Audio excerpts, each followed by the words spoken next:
Railway operation and maintenance, इसकी ये वाली वीडियो में हम लोग बात करेंगे सबसे पहले इंजीनियर पोजीशन के बारे में। तो इंजीनियर पोजीशन का मतलब क्या होता है? जो इंजीनियर पोजीशन होता है उसको हम लोग किससे शो करते हैं? ईपी से शो करते हैं। It is the authorised person. सबसे पहले इंजीनियर पोजीशन होता है क्या? ये बेसिकली प्रपोजल होता है किसके लिए? एक टेक्निकल वर्क के लिए। और वो जो टेक्निकल वर्क है वो कौन करेगा? ऑथराइज्ड पर्सन करेगा। ऑथराइज्ड पर्सन मतलब ये ऐसा पर्सन होता है जो कि कॉम्पिटेंट होता है किसी एक पर्टिकुलर काम को करने के लिए। तो engineer position, it is authorised person, track section, it is authorized person, track section, time length. Engineer position is the process in which authorized person takes particular section of maintenance under work under particular period of time. तो यहाँ पर अगर हम लोग देखें particular section और particular period of time, ये बहुत इंपॉर्टेंट है। तो जो इंजीनियर पोजीशन होता है ये क्या होता है? एक प्रपोजल होता है जिसमें होता है क्या? एक ऑथराइज्ड पर्सन एक पर्टिकुलर सेक्शन का मेंटेनेंस का काम करता है एक पर्टिकुलर पीरियड ऑफ टाइम में। तो इसी क्या बोला जाता है? Engineer position. तो इसको हम लोग कुछ इस तरीके से भी डिफाइन कर सकते हैं। इंजीनियर पोजीशन एक ऐसा प्रोसेस होता है, या प्रोसेस नहीं होता, बेसिकली एक प्रपोजल होता है या फिर एक पोजीशन होता है जिसमें जो ऑथराइज्ड पर्सन होता है एक पर्टिकुलर सेक्शन का मेंटेनेंस का काम एक पर्टिकुलर पीरियड ऑफ टाइम में कंप्लीट करने की जिम्मेदारी लेता है। Particular section, OHE section, particular section मतलब ओएचई सेक्शन या फिर track section under particular period of time. यहाँ पर जैसे हमने बात किया पर्टिकुलर सेक्शन मतलब ओएचई सेक्शन, ट्रैक सेक्शन और under particular period of time, that is work should complete under given period of time to prevent traffic. तो ये बहुत इंपॉर्टेंट है, पर्टिकुलर सेक्शन और एक particular period of time. Particular period of time इसलिए consider किया गया है क्योंकि जो वर्क है बेसिकली कंप्लीट होना चाहिए गिवन पीरियड ऑफ टाइम में, ताकि जो ट्रैफिक है उसे क्या किया जाए? जो ट्रैफिक है उसे प्रिवेंट किया जाए, राइट। तो ये बहुत इंपॉर्टेंट है। ये इंजीनियर पोजीशन और फिर उसके बाद कॉशन ऑर्डर, ये मोस्ट इंपॉर्टेंट चीज़ें होती है हमें जो कि कंसिडर करना होता है। तो जैसे हमने बात किया इंजीनियर पोजीशन, ये एक ऐसा पोजीशन होता है जिसमें जो ऑथराइज्ड पर्सन एक पर्टिकुलर सेक्शन का मेंटेनेंस का काम एक पर्टिकुलर पीरियड ऑफ टाइम में कंप्लीट करने की जिम्मेदारी लेता है। फिर उसके बाद अगर हम लोग देखें शैडो पावर ब्लॉक में और may not be integrated block. जैसे कि हमने बात किया शैडो पावर ब्लॉक क्या होता है? शैडो पावर ब्लॉक एक ऐसा पावर ब्लॉक होता है जिसमें होता क्या है? मल्टीपल डिपार्टमेंट काम कर रहे होते हैं, राइट। शैडो पावर ब्लॉक ये बेसिकली इंटीग्रेटेड हो भी सकता है, नहीं भी हो सकता है। शैडो पावर ब्लॉक का मतलब क्या होता है? जैसे फॉर एग्जाम्पल जो ट्रैक्शन पावर कंट्रोलर है इसने क्या किया? नॉर्मल पावर ब्लॉक दिया, जिसकी वजह से हुआ क्या? जो ओएचई होगी वो क्या हो जाएंगी? टर्न ऑफ हो जाएंगी। अभी जो इलेक्ट्रिकल का जो सुपरवाइज़र होगा या फिर जो जूनियर इंजीनियर है वो क्या करेगा? बेसिकली डिस्चार्ज रॉड लगाएगा वो ओएचई पे, जिसकी वजह से होगा क्या? वो ओएचई पे जो रेसिडुअल करंट है वो क्या हो जाएगा? पूरी तरीके से ग्राउंड हो जाएगा। अभी यहाँ पर ओएचई को तो हमने डेड कर दिया, अभी हम लोग क्या करेंगे? ओएचई के लिए हम लोग इलेक्ट्रिकल का काम करेंगे, इलेक्ट्रिकल मेंटेनेंस का काम करेंगे। मतलब जो आइसोलेटर है उसे क्या करेंगे? आइसोलेटर का just as a rough example, isolator circuit breaker का क्या करेंगे? मेंटेनेंस करेंगे। अभी एट द सेम टाइम एक दूसरे डिपार्टमेंट को भी ज़रूरत होती है वो पर्टिकुलर सेक्शन में ट्रैक के काम के मेंटेनेंस के लिए। तो जो ट्रैक जो डिपार्टमेंट होगा, ट्रैक वाला जो डिपार्टमेंट होगा मतलब जो सिविल डिपार्टमेंट होगा, वो ये इलेक्ट्रिकल पर्सन के साथ साथ अपना जो ट्रैक का जो काम होगा वो भी क्या करेगा? इलेक्ट्रिकल वर्क तो हो रहा है, इलेक्ट्रिकल वर्क के अंडर में ये बेसिकली अपना जो ट्रैक का जो काम होगा उसे भी क्या करेगा? कर लेगा। अभी आ जाता है एक सिग्नलिंग सिस्टम का पर्सन। अभी सिग्नलिंग सिस्टम के जो इंजीनियर है, मान लेते हैं वो सेम पर्टिकुलर सेक्शन में वो सिग्नलिंग का भी जो काम है उसे भी क्या करते? करना चालू कर देते, और इसे ही बोला जाता है शैडो पावर ब्लॉक। तो शैडो पावर ब्लॉक का मतलब क्या होता है? मान लेते हैं वन सेकेंड, एक पर्टिकुलर सेक्शन है, एक पर्टिकुलर सेक्शन पर वहाँ पे नॉर्मल पावर ब्लॉक दे दिया गया। किसके थ्रू? नॉर्मल पावर ब्लॉक मतलब जो ओएचई उसे क्या कर दिया गया? टर्न ऑफ कर दिया गया, राइट। अभी ओएचई को टर्न ऑफ कौन करेगा? Traction power controller. तो ओएचई को टर्न ऑफ कर दिया गया। अभी होगा क्या? ओएचई तो हमारी टर्न ऑफ हो गई, डी एनर्जाइज हो गई। अभी जो इलेक्ट्रिकल का जो पर्सन होगा वो क्या करेगा? डिस्चार्ज रॉड ओएचई में लगाएगा, जिसकी वजह से जो ओएचई होगी वो पर्टिकुलर सेक्शन में क्या हो जाएंगी? पूरी तरीके से डेड हो जाएंगी। अभी ओएचई पूरी तरीके से डेड हो गई, वो पर्टिकुलर सेक्शन में रेसिडुअल करंट भी पूरी तरीके से जीरो हो गया वो पर्टिकुलर सेक्शन में। अभी जो इलेक्ट्रिकल जो इंजीनियर्स हो गए वो पर्टिकुलर सेक्शन में जो इलेक्ट्रिकल मेंटेनेंस का जो काम होगा उसे करेंगे। इलेक्ट्रिकल मेंटेनेंस का काम जैसे फॉर एग्जांपल आइसोलेटर में कुछ काम हो गया, सर्किट ब्रेकर में कुछ काम हो गया, तो वो काम को क्या करेंगे? परफॉर्म करेंगे। अभी वो सेम पर्टिकुलर सेक्शन में जहाँ पे पावर ब्लॉक लिया गया वो सेम पर्टिकुलर सेक्शन में मान लेते कुछ सिविल का काम निकल गया, मतलब ट्रैक का काम निकल गया। तो जो ट्रैक के लिए जो सिविल इंजीनियर्स है वो भी क्या करेंगे? अपना काम करना चालू कर देंगे वो पर्टिकुलर सेक्शन में जहाँ पर पावर ब्लॉक लिया गया है। अभी एक डिपार्टमेंट आ जाता है जो कि है सिग्नलिंग का डिपार्टमेंट। तो जो सिग्नलिंग का जो डिपार्टमेंट है वो भी क्या करता है? सिग्नलिंग का जो रिपेयरिंग का जो काम है, टेस्टिंग मेंटेनेंस का काम, उसे करना चालू कर देता है वो पर्टिकुलर सेक्शन में जहाँ पर पावर ब्लॉक लिया गया है। तो यहाँ पर हो क्या रहा है, यहाँ पर बेसिकली अलग अलग डिपार्टमेंट क्या कर रहे हैं, काम कर रहे हैं शैडो पावर ब्लॉक में। तो इसी क्या बोला जाता है, shadow power block. Shadow power block में हम लोग बेसिकली जो OHE उसमें डिस्चार्ज रॉड लगा देते हैं, जिसकी वजह से OHE पूरी तरीके से डी एनर्जाइज हो जाती है। और सेकंड मोस्ट इंपॉर्टेंट पॉइंट, जो शैडो पावर ब्लॉक होता है इंटीग्रेटेड ब्लॉक होता है, जिसमें मल्टीपल डिपार्टमेंट काम कर रहे होते हैं, जो कि हमने यहाँ पर बात किया है। Changing of bridge girder, changing of turnout, replacement of OHE, all this is integrated है। ऑल दिस इज इंटीग्रेटेड, ये सारे के सारे है क्या, ये इंटीग्रेटेड है और इसे क्या बोला जाता है, शैडो पावर ब्लॉक बोला जाता है।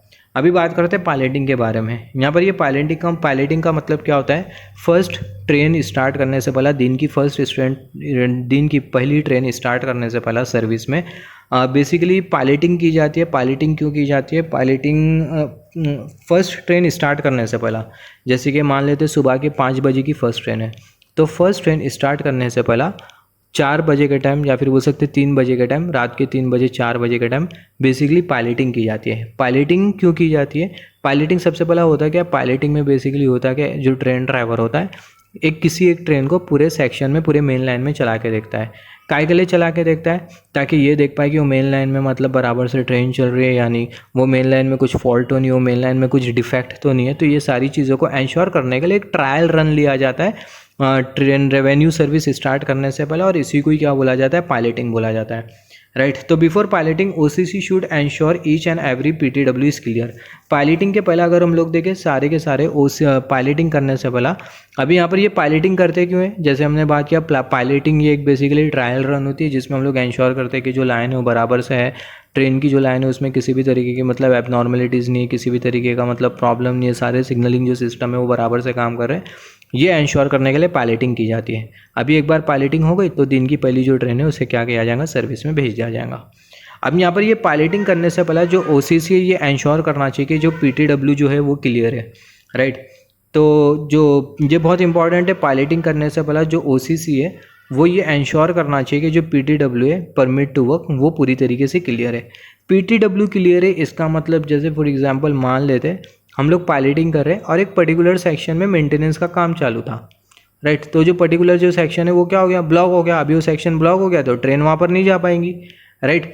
तो वो जो सेक्शन जो ब्लॉक हुआ है वो ब्लॉक होने हमें नहीं देना, वो जो सेक्शन है उसे पूरी तरीके से क्लियर करना है। वो सेक्शन पर जो मेंटेनेंस का जो काम है वो पूरी तरीके से क्लियर करना है। मेंटेनेंस का काम पूरी तरीके से क्लियर हो गया, इसका मतलब जो PTW है वो क्या हो गया, क्लियर हो गया।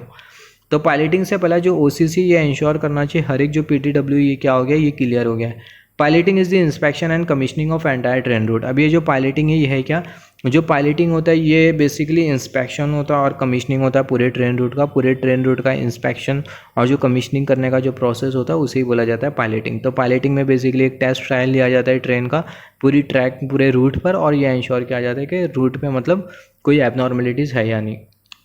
तो पायलटिंग है क्या, inspection and commissioning of entire train route. Entire train route की इंस्पेक्शन और कमीशनिंग करने का जो प्रोसेस होता है उसे ही बोला जाता है पायलटिंग। अभी जो पायलटिंग होता है इसे कौन से मोड में किया जाता है, ATP मोड में किया जाता है। तो ये भी बहुत इंपॉर्टेंट है, piloting is done in ATP mode. जो पायलटिंग है इसे कौन से मोड में किया जाता है, ATP मोड में, ऑटोमेटिक ट्रेन प्रोडक्शन मोड में। अभी पायलटिंग के अलग अलग टाइप होते हैं, जैसे कि एक्सट्रीम वेदर पायलटिंग हो गई, कोल्ड वेदर पायलटिंग हो गई, राइट। तो जो एक्सट्रीम वेदर पायलटिंग होती है उसे कहाँ पर किया जाता है, ब्लास्टेड ट्रैक में किया जाता है। ब्लास्टेड ट्रैक मतलब जहाँ पर बैलास्ट लगे होते हैं, जहाँ पे स्लीपर्स लगे होते हैं। जो कोल्ड वेदर पायलटिंग होती है उसे बेसिकली मॉर्निंग में किया जाता है, विंटर में, in order to ensure low temperature is creating fault और नॉट इन दिस सिस्टम। तो जो जैसे हमने बात किया, जो एक्सट्रीम वेदर पायलटिंग है इसे ब्लास्टेड ट्रैक में किया जाता है। फिर उसके बाद जो कोल्ड वेदर पायलटिंग है इसे मॉर्निंग में किया जाता है, विंटर के टाइम। कोल्ड वेदर पायलटिंग इसलिए बोला गया क्योंकि पायलटिंग को विंटर में किया जाता है। तो जो कोल्ड वेदर पायलटिंग है इसे मॉर्निंग में किया जाता है, विंटर में, ये एंश्योर करने के लिए कि जो लो टेम्परेचर है उसके वजह से हमारे सिस्टम में कुछ फॉल्ट तो नहीं हो रहा है, हमारे सिस्टम में कुछ इफेक्ट तो नहीं हो रहा है कोल्ड टेम्परेचर की वजह से। तो उसको एंश्योर करने के लिए कोल्ड वेदर पायलटिंग की जाती है मॉर्निंग में, विंटर के टाइम, ये इंश्योर करने के लिए कि लो टेम्परेचर की वजह से हमारे सिस्टम में कुछ एबनॉर्मलिटीज़ तो नहीं आ रही है, राइट। फिर उसके बाद तीसरी जो पायलटिंग है वो है एक्सट्रीम हॉट वेदर पायलटिंग। पहला ये एक्सट्रीम वेदर पायलटिंग, फिर उसके बाद एक्सट्रीम हॉट वेदर पायलटिंग। अभी जो एक्सट्रीम हॉट वेदर पायलटिंग होती है ये बेसिकली समर में किया जाता है, और ये इंश्योर करने के लिए कि जो हायर टेम्परेचर है उसका इम्पैक्ट हमारे सिस्टम पे हो रहा है या नहीं। Track is also known as P way permanent way. जो ट्रैक है उसे बेसिकली पीवे भी बोला जाता है और परमानेंट वे भी बोला जाता है।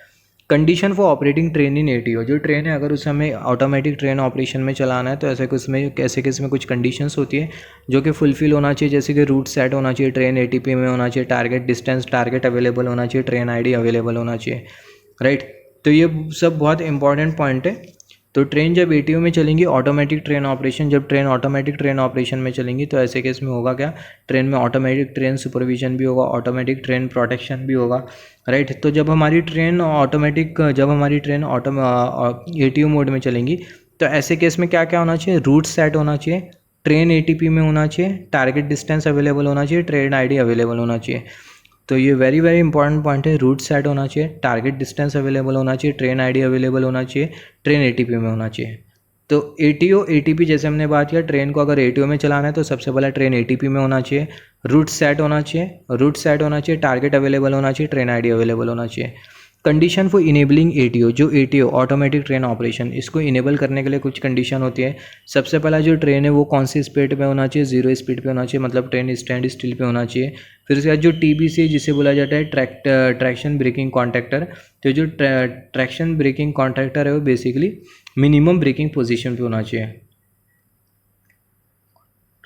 एक्चुअली ये ट्रैक्शन ब्रेकिंग कंट्रोलर है, कॉन्ट्रैक्टर नहीं है, ट्रैक्शन ब्रेकिंग कंट्रोलर। तो जो टीबीसी है जो कि ट्रैक्शन ब्रेकिंग कंट्रोलर, तो जो ट्रैक्शन ब्रेकिंग जो कंट्रोलर है बेसिकली कौन से पोजीशन पे होना चाहिए, मिनिमम पोजीशन पे होना चाहिए, मैक्सिमम पोजीशन पे होना चाहिए, जिसकी वजह से होगा कि जो ट्रैक्शन ब्रेकिंग होगी पूरी तरीके से जीरो होगी। फिर उसके बाद EB test perform from DM car, जो ईबी टेस्ट है वो परफॉर्म होना चाहिए डीएम कार से। और जो मोड सिलेक्टर स्विच है वो बेसिकली ऑटो पोजीशन पे होना चाहिए and ATO selected from DMI mode. तो जो मोड सिलेक्टर स्विच है वो ऑटो पोजीशन पे होना चाहिए और हमें बेसिकली एटीओ सिलेक्ट करना है कहाँ से, डीएमआई से। तो ये बहुत इंपॉर्टेंट है एटीओ को इनेबल करने के लिए। तो एटीओ को इनेबल करने के लिए सबसे पहला जो ट्रेन है वो 0 स्पीड पे होना चाहिए और जो ट्रैक्शन ब्रेकिंग कंट्रोलर है ये मैक्सिमम पोजीशन पे होना चाहिए, मैक्सिमम ब्रेकिंग पोजीशन पे होना चाहिए, ईबी टेस्ट परफॉर्म होना चाहिए, जो मोड सिलेक्टर स्विच है वो ऑटो पोजीशन पे होना चाहिए और एटीओ हमें सिलेक्ट करना है कहाँ से, डीएमआई से। जो डीएमआई होता है क्या होता है, बेसिकली ड्राइवर मशीन इंटरफेस होता है। तो ये दो मोस्ट इंपॉर्टेंट पॉइंट है। जैसे हमने बात किया ट्रेन को अगर एटीओ में चलाना है तो सबसे पहला ट्रेन एटीपी में होना चाहिए, दूसरा टारगेट डिस्टेंस पता होना चाहिए, रूट सेट होना चाहिए, ट्रेन की आईडी अवेलेबल होना चाहिए। एटीओ को अगर हमें इनेबल करना है तो सबसे पहला जो ट्रेन की जो स्पीड है वो क्या होना चाहिए, 0 होना चाहिए। सबसे पहले ट्रेन की जो स्पीड है वो क्या होना चाहिए, 0, ट्रेन की जो स्पीड है वो 0 होना चाहिए। और सेकंड पॉइंट अगर हम लोग देखें, जैसे हमने बात किया ट्रेन की जो स्पीड है वो 0 होना चाहिए। और सेकंड पॉइंट जैसे हमने बात किया जो ट्रैक्शन ब्रेकिंग कंट्रोलर है कौन सी पोजीशन पे होना चाहिए, ट्रेन की स्पीड 0 होना चाहिए। और जो ट्रैक्शन ब्रेकिंग कंट्रोलर है ये कौन से पोजीशन पे होना चाहिए, मैक्सिमम पोजीशन पे होना चाहिए। ईबी टेस्ट हमें परफॉर्म करना होता है, ईबी टेस्ट भी मतलब हो जाना चाहिए। और जो मोड सिलेक्टर स्विच है ये कौन से पोजीशन पे होना चाहिए, ऑटो पोजीशन पे होना चाहिए। और जो एटीओ उसे हमें सिलेक्ट करना है डीएमआई से। फिर उसके बाद अगर हम लोग देखें, जैसे हमने बात किया audio frequency track circuit, AFTC है क्या, audio frequency track circuit, it is not applicable for सीबीटीसी।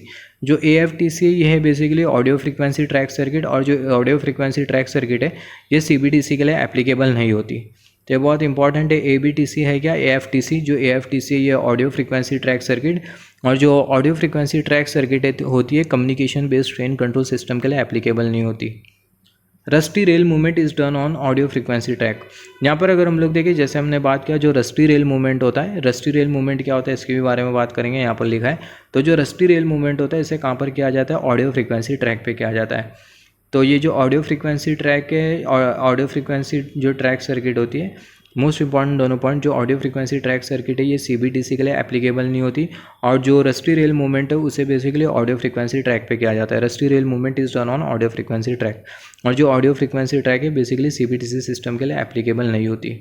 अब ये रस्टी रेल मूवमेंट का मतलब क्या होता है, if track is rusty then track circuit may not work properly, which will create problem for maintenance vehicle during inspection.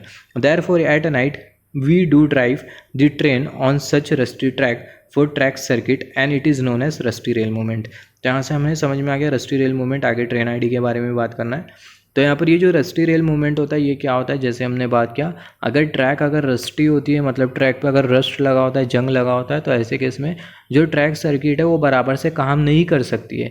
अगर track circuit अगर बराबर से काम नहीं करेंगी तो इसके वजह से होगा क्या, जो मेंटेनेंस व्हीकल है उसके लिए प्रॉब्लम क्रिएट होगा, right.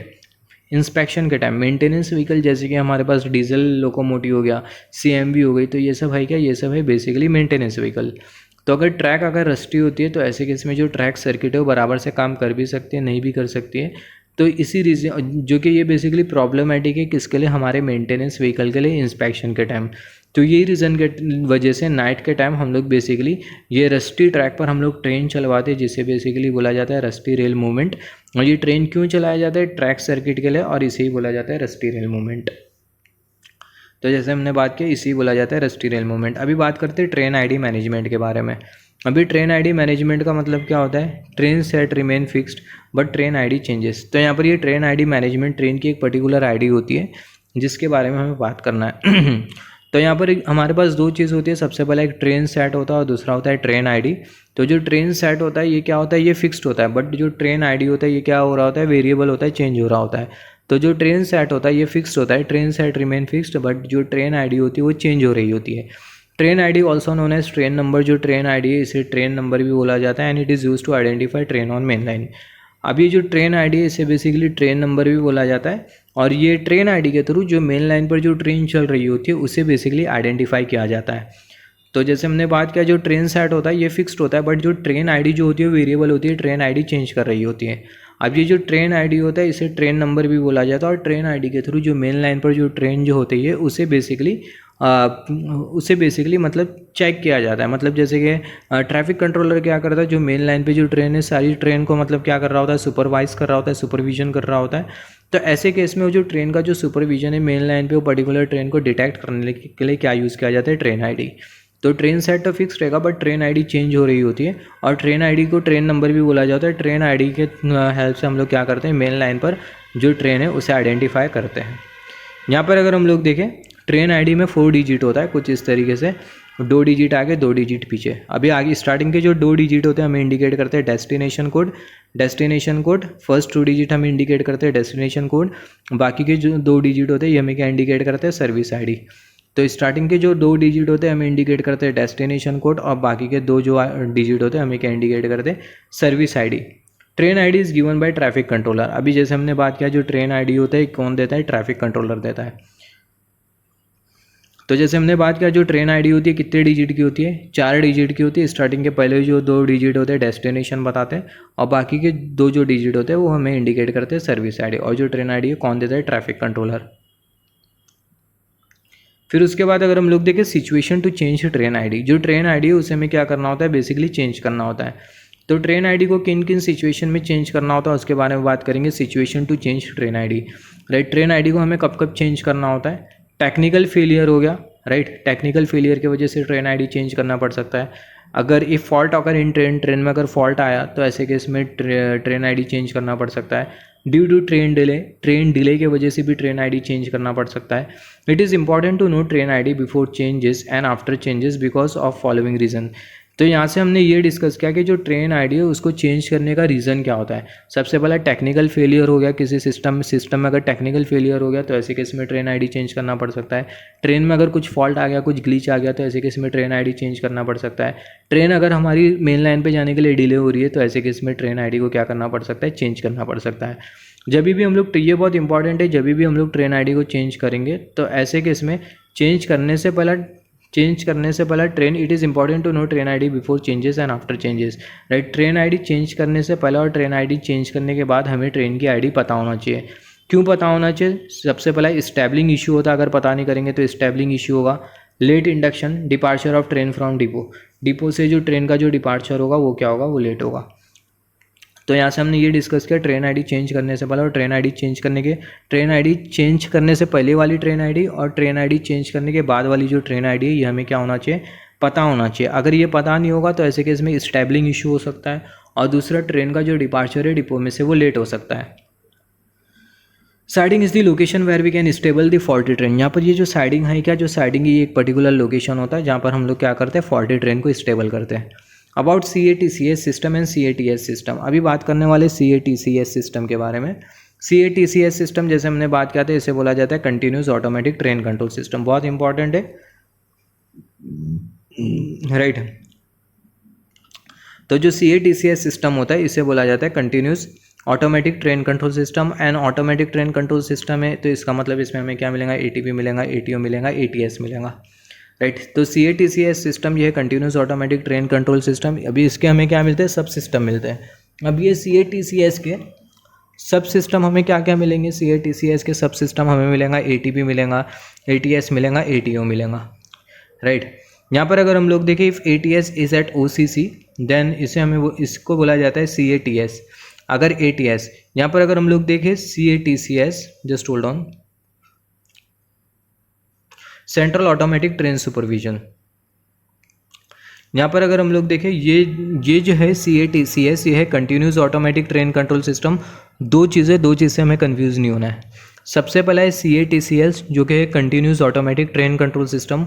Continuous automatic train control system, automatic train control system आ गया, इसका मतलब यहाँ पर एटीपी आना है, एटीएस आना है, एटीओ आना है। एटीपी मतलब ऑटोमेटिक ट्रेन प्रोटेक्शन, एटीएस मतलब ऑटोमेटिक ट्रेन सुपरविजन, एटीओ मतलब ऑटोमेटिक ट्रेन ऑपरेशन, राइट। तो सीएटीसीएस ये है continuous automatic train control system.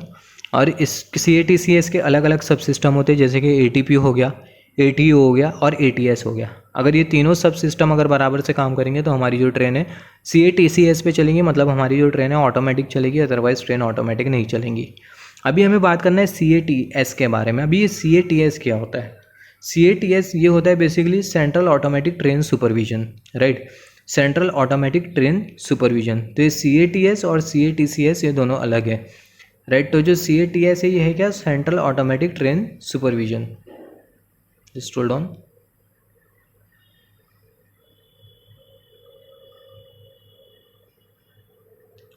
तो जैसे हमने बात किया सीएटीएस है क्या, central automatic train supervision, right. CATS को हम लोग शॉर्ट फॉर्म में बोल सकते हैं ATS, right, automatic train supervision. अगर ऑटोमेटिक ट्रेन सुपरविजन अगर ओसीसी में, जैसे हमने बात किया था, जो ओसीसी होता है ये क्या होता है, ये नर्व सेंटर होता है हमारे ट्रेन सिस्टम का। जो ओसीसी होता है ये मॉनिटरिंग का भी काम करता है, सुपरविजन का भी काम करता है, रिपोर्टिंग का भी काम करता है, कंट्रोलिंग का भी काम करता है, राइट। तो यहाँ पर जैसे कि हमने बात किया एटीएस मतलब ऑटोमेटिक ट्रेन सुपरविजन। तो जैसे हमने बात किया जो ओसीसी का जो काम है यहाँ पर लिखा है हमें, जैसे कि हमने डिस्कस किया था वो यहाँ पर ही है, एटीएस मतलब ऑटोमेटिक ट्रेन सुपरविजन मतलब ओसीसी। ओसीसी क्या करता है, सुपरविजन, कंट्रोलिंग, मॉनिटरिंग, रिपोर्टिंग का काम करता है। और यहाँ पर अगर हम लोग देखें सुपरविजन, राइट। तो ऑटोमेटिक ट्रेन सुपरविजन अगर ओसीसी में होता है तो इसे बोला जाता है सीएटीएस। कोई भी चीज़ अगर ओसीसी, ऑपरेशन कंट्रोल सेंटर जो होता है ये हमारा बेसिकली सेंट्रल सिस्टम होता है पूरे मेट्रो रेलवे का। तो अगर एटीएस अगर हमारा ओसीसी में होता है तो ऐसे केस में इसको हम लोग बोलते हैं सीएटीएस। सीएटीएस मतलब central automatic train supervision. ATS मतलब ऑटोमेटिक ट्रेन सुपरविजन। अगर ये स्टेशन पे होता है तो इसे बोला जाता है एलएटीएस मतलब local automatic train supervision. ATS अगर डिपो में होता है तो इसे बोला जाता है डीएटीएस मतलब डिपो ऑटोमेटिक ट्रेन सुपरविजन। तो ये बहुत इंपॉर्टेंट है, सीएटीएस मतलब सेंट्रल ऑटोमेटिक ट्रेन सुपरविजन। अगर ऑटोमेटिक ट्रेन सुपरविजन ओसीसी में होता है तो इसे बोला जाता है CATS central automatic train supervision. ATS अगर स्टेशन पे होता है तो इसे बोला जाता है local automatic train supervision. ATS अगर डिपो में होता है तो इसे बोला जाता है डीएटीएस मतलब depot automatic train supervision, right. तो अबाउट सीएटीएस, सीएटीएस मतलब central automatic train supervision. Central automatic train supervision ये कहाँ पर होगा, ये बेसिकली ओसीसी में होगा। OCC has large video panel, right? OCC has large video panel, video display unit about LEDs present in station. Station has also VDU. तो यहाँ पर जैसे हमने बात किया जो ATS है ये है क्या, ऑटोमेटिक ट्रेन सुपरविजन। अभी ट्रेन की सुपरविजन हम लोग करते हैं, ट्रेन को मतलब देख रेख करते हैं। जैसे कि इसमें ट्रेन की देख रेख कैसा की जाती है, बेसिकली OCC में VDU लगा होता है, वीडियो डिस्प्ले यूनिट लगा होता है, राइट। तो CATS है सेंट्रल ऑटोमेटिक ट्रेन सुपरविजन। ये कहाँ पर होता है, सेंट्रल ऑटोमेटिक ट्रेन सुपरविजन ये कहाँ पर होता है, OCC में होता है। और OCC में basically large video display unit लगी होती है, वीडियो डिस्प्ले यूनिट, और ये वीडियो डिस्प्ले यूनिट के थ्रू सारे ट्रेन का सुपरविजन होता है। फिर उसके बाद होता है LATS, जो LATS है लोकल ऑटोमेटिक ट्रेन सुपरविजन। ये कहाँ पर होता है, स्टेशन में होता है। और जो स्टेशन है, स्टेशन पे भी हमें क्या मिलती है, वीडियो मिलती है, मतलब वीडियो डिस्प्ले यूनिट। यहाँ पर अगर हम लोग देखें route is set by the traffic controller. जो रूट होता है ये कौन सेट करता है, ट्रैफिक कंट्रोलर सेट करता है। तो route is set by the traffic controller. जैसे हमने बात किया एमरजेंसी में जो ट्रेन पायलट है वो किससे कांटेक्ट करेगा, ट्रैफिक कंट्रोलर से कांटेक्ट करेगा। तो जो रूट है उसे सेट करने का काम कौन करता है, traffic controller. If route is unset after train passing is known as TOR, train operated route release. अभी यहाँ पर अगर हम लोग देखें ट्रेन जाने से पहले रूट सेट हो जाती है और ट्रेन जाने के बाद रूट अनसेट हो जाती है। सिमिलरली मान लेते हैं एक पर्टिकुलर ट्रैक पर ट्रेन आ रही है तो ट्रेन आने के टाइम रूट सेट होगी, ट्रेन चले जाएंगी तो रूट अनसेट होगी। सिमिलरली दूसरी ट्रेन आएंगी तो रूट सेट होगी और जब वो ट्रेन चले जाएंगी तो रूट अनसेट हो जाएंगी। तो यहाँ पर अगर हम लोग देखें रूट सेट ट्रेन TORR का मतलब क्या होता है, train operated route release. Train जब ऑपरेट हो जाती है, ट्रेन जब ऑपरेट हो जाती है और जब रूट रिलीज हो जाती है तो इसे क्या बोला जाता है, टॉर। तो if route is unset after train passing, अगर जब हमारी रूट अनसेट हो जाती है ट्रेन पास होने के बाद तो इसे क्या बोला जाता है, टॉर बोला जाता है। तो टॉर है क्या, ट्रेन ऑपरेटेड रूट रिलीज। जब हमारी ट्रेन पास हो जाती है और रूट रिलीज, जब ट्रेन हमारी ऑपरेट हो जाती है और रूट रिलीज हो जाती है तो इसे बोला जाता है train operated route release. Under normal condition control remain at OCC। जो नॉर्मल कंडीशन है, नॉर्मल कंडीशन में जो कंट्रोल होता है कहाँ पर होता है, OCC में। तो ये रूट जैसे कि हमने बात किया TORR, ये बहुत इंपॉर्टेंट है। जब हमारी ट्रेन ऑपरेट हो जाती है तब जब रूट रिलीज हो जाता है तो इसे बोला जाता है train operated route release. Train के जाने के बाद जब रूट ऑपरेट हो जाता है तो इसे बोला जाता है ट्रेन ऑपरेटेड रूट रिलीज। ऐसा भी बोल सकते हैं, रूट ट्रेन जाने के बाद जब रूट अनसेट हो जाती है तो इसे ही बोला जाता है TORR, train operated route release.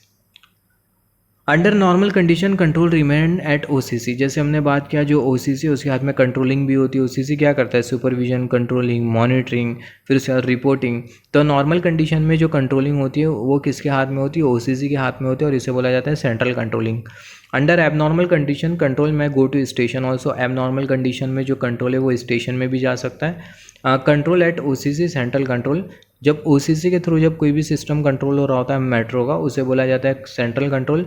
और जब स्टेशन के थ्रू जब किसी सिस्टम को कंट्रोल किया जाता है तो उसे क्या बोला जाता है, local control. Control at OCC, OCC से जो कंट्रोल होता है उसे बोला जाता है सेंट्रल कंट्रोल और स्टेशन से जो कंट्रोल होता है उसे क्या बोला जाता है, local control. Route is set, यहाँ पर अगर हम लोग देखें route is set, signal is set, train got direction this entire arrangement of sequential operation is known as interlocking, right. तो यहाँ पर अगर हम लोग देखें इंटरलॉकिंग का मतलब क्या होता है, जैसे हमने बात किया इंटरलॉकिंग है क्या, इंटरलॉकिंग में हम लोग क्या इंश्योर करते हैं, रूट सेट है। इंटरलॉकिंग एक ऐसा जोन होता है या फिर बोल सकते हैं इंटरलॉकिंग एक ऐसा सिक्वेंशियल अरेंजमेंट होता है जिसमें हम लोग यह इंश्योर करते हैं कि रूट पूरी तरीके से सेट है, सिग्नल पूरी तरीके से सेट है, ट्रेन को डायरेक्शन मिल गया। और जब ये पूरे तीनों चीज़ इंश्योर हो जाती है तो ऐसे केस में जो ट्रेन होती है उसको हम लोग पर्टिकुलर रूट से क्या कर देते हैं, पास करवा देते हैं। तो जो इंटरलॉकिंग है ये है क्या, जो इंटरलॉकिंग है बेसिकली सिक्वेंशियल ऑपरेशन है किसका, route is set, signal is set, train got direction, route set हो गई, सिग्नल सेट हो गया, ट्रेन को डायरेक्शन मिल गया और जो सिक्वेंशियल जो अरेंजमेंट होता है तीनों का इसे क्या बोला जाता है, इंटरलॉकिंग बोला जाता है। This entire arrangement of sequential operation is known as interlocking. हमने क्या क्या डिस्कस किया, रूट सेट हो गई, सिग्नल सेट हो गया, ट्रेन को डायरेक्शन मिल गया और ये जो सिक्वेंशियल ऑपरेशन होता है तीनों का इसे ही बोला जाता है इंटरलॉकिंग। CATS, यहाँ पर अगर हम लोग देखें मोड ऑफ CATS का मतलब क्या होता है, continuous automatic central automatic. CATS जैसे हमने बात किया central automatic train supervision. CATCS continuous automatic train control system. CBTC communication based train control system. तो CATS अगर बोल दिया जाए तो इसका मतलब central automatic train supervision, right. तो यहाँ पर ये जो मोड होता है CATS का, ये कौन कौन सा होता है, लाइन ऑपरेटिंग मोड होता है, दूसरा होता है कांस्टेंट हेडवे मोड, तीसरा होता है शेड्यूल मोड। अभी शेड्यूल मोड में अगर हम लोग देखें, शेड्यूल मोड में automatic numbering, ID of train, automatic route setting, automatic train regulation, फिर उसके बाद लास्ट में मैनुअल मोड। तो हमें इतना याद रखना है, मोड ऑफ CATS के मोड कौन कौन से होते हैं। पहला जो मोड होता है वो होता है लाइन ऑपरेटिंग मोड, दूसरा जो मोड होता है वो होता है कांस्टेंट हेडवे मोड। CATS मतलब central automatic train supervision, right. तो जो मोड होता है CATS का, जैसे हमने बात किया, पहला जो मोड है वो है लाइन ऑपरेटिंग मोड, दूसरा जो मोड है वो है कांस्टेंट हेडवे मोड। पहला जो मोड है वो है लाइन ऑपरेटिंग मोड, दूसरा जो मोड है वो है कांस्टेंट हेडवे मोड, तीसरा जो मोड है वो है शेड्यूल मोड। शेड्यूल मोड को टाइम टेबल मोड भी बोला जाता है। तो CATS में लाइन ऑपरेटिंग मोड है, कांस्टेंट हेडवे मोड है, line operating mode, constant headway mode, schedule mode को टाइम टेबल मोड भी बोला जाता है। अभी शेड्यूल मोड में हमें ऑटोमेटिक नंबरिंग मिलेंगी, ट्रेन की आईडी मिलेंगी, ऑटोमेटिक रूट सेटिंग मिलेंगी, ऑटोमेटिक ट्रेन रेगुलेशन मिलेगा। तो ये मोस्ट इंपॉर्टेंट पॉइंट है। तो सबसे पहला CATS के 3 मोड होते हैं सेंट्रल ऑटोमेटिक ट्रेन सुपरविजन के। लाइन ऑपरेटिंग मोड होता है, कांस्टेंट हेडवे मोड होता है, तीसरा होता है शेड्यूल मोड। शेड्यूल मोड में ऑटोमेटिक नंबरिंग, ट्रेन की आईडी होती है, ऑटोमेटिक ट्रेन की आईडी मतलब ट्रेन नंबर। तो शेड्यूल मोड में हमें ट्रेन की जो ऑटोमेटिक ट्रेन आईडी मिलती है, ऑटोमेटिक रूट सेटिंग मिलती है और ऑटोमेटिक ट्रेन का रेगुलेशन मिलता है। फिर उसके बाद अगर हम शेड्यूल मोड के एक और एक नाम मोड से जाना जाता है जिसे बोला जाता है टाइम टेबल मोड। फिर उसके बाद वाला जो मोड है वो है मैनुअल मोड। यहाँ पर अगर हम लोग देखें जी time interval between two successive train is known as headway. अभी हेडवे का मतलब क्या होता है, दो सक्सेसिव ट्रेन के बीच का जो टाइम इंटरवल होता है उसे क्या बोला जाता है, हेडवे बोला जाता है। The time interval between two successive train is known as headway. दो सक्सेसिव ट्रेन के बीच का जो टाइम इंटरवल होता है, जो टाइम गैप होता है उसे बोला जाता है हेडवे। एटीएस में अगर हम लोग देखें automatic train supervision, automatic train supervision में अगर हम लोग देखें बेसिकली CATS मतलब कंटिन्यूस ऑटोमेटिक ट्रेन सुपरविजन, इसमें हमें बेसिकली दो कमांड मिलता है। पहला जो कमांड है वो है नॉर्मल कमांड और दूसरा जो कमांड है वो है एमरजेंसी कमांड। जो एमरजेंसी कमांड होता है उसे बोला जाता है सेफ्टी क्रिटिकल कमांड। तो जैसे हमने बात किया जो ATS होता है ऑटोमेटिक ट्रेन सुपरविजन, इसमें दो कमांड होता है। पहला होता है नॉर्मल कमांड और दूसरा जो कमांड होता है वो होता है एमरजेंसी कमांड। एमरजेंसी कमांड को सेफ्टी क्रिटिकल कमांड भी बोला जाता है। अब ये जो नॉर्मल कमांड है इसमें हमें क्या मिलेगा, route set, normalising of point, keeping point normal, reversal of point, right. तो हमें सिर्फ जो लिखा है उसी पे मोस्ट फोकस करना है। तो नॉर्मल कमांड होता है, ATS का कमांड दो होता है, नॉर्मल कमांड और दूसरा होता है एमरजेंसी कमांड जिसे बोला जाता है safety critical command. Most important सबसे पहला क्लासिफिकेशन। अब ये नॉर्मल कमांड में हमें रूट सेट मिलता है, पॉइंट नॉर्मल मिलता है और पॉइंट का रिवर्सल मिलता है। एमरजेंसी कमांड में require acknowledgement authorisation because safety is concern. यहाँ पर अगर हम लोग देखें जो एमरजेंसी कमांड है इसमें हमें सबसे पहला क्या चाहिए होता है, एक्नॉलेजमेंट चाहिए होता है। और एक्नॉलेजमेंट या फिर बोल सकते हैं ऑथराइजेशन। ऑथराइजेशन क्या होता है, जैसे फॉर एग्जांपल ऑथराइजेशन मतलब दो पर्टिकुलर पर्सन के बीच में एक कम्युनिकेशन को पूरी तरीके से इंश्योर करना, राइट। जैसे फॉर एग्जांपल मैं मान लेता हूँ OCC से एक पर्टिकुलर पर्सन से बात कर रहा हूँ, तो मैं उसको अपना ऑथराइजेशन नंबर दूंगा। एक मेरे को पर्टिकुलर काम करवाना है, ट्रेन के मतलब ट्रेन का मूवमेंट करवाना है, ट्रेन का मूवमेंट मुझे मेन लाइन पे कराना है। तो ऐसे केस में वो जो पर्टिकुलर जो पर्सन है जो कि OCC में बैठा है, तो मैं उसको कुछ इस तरीके से कम्युनिकेट करूँगा। मान लेते हैं जो ट्रेन सेट है वही train set 10 to OCC main line movement कराना है। Train set 10 to OCC main line movement कराना है और फिर उसके बाद जो OCC होगा वो ऑथराइजेशन नंबर देगा 5959। फिर उसके बाद मैं बोलूँगा नोटेड और मैं भी अपनी तरफ से ऑथराइजेशन नंबर दूंगा 6969, राइट। ये 69 ही है, जिसको बोलने का तरीका कुछ इस तरीके से होता है 6969, राइट। तो जो OCC होगा वो क्या करेगा, नंबर नोट कर लेगा। तो OCC ने मेरा नंबर नोट किया, मैंने OCC का नंबर नोट किया ट्रेन का मेन लाइन पे मूवमेंट करवाने से पहले, और इसी को ही क्या बोला जाता है, ऑथराइजेशन बोला जाता है, एक्नॉलेजमेंट बोला जाता है। तो जो एमरजेंसी कमांड होता है जिसे बोला जाता है सेफ्टी क्रिटिकल कमांड, इसमें क्या चाहिए होता है, एक्नॉलेजमेंट चाहिए होता है, क्योंकि यहाँ पर जो सेफ्टी है वो कंसर्न है हमारा।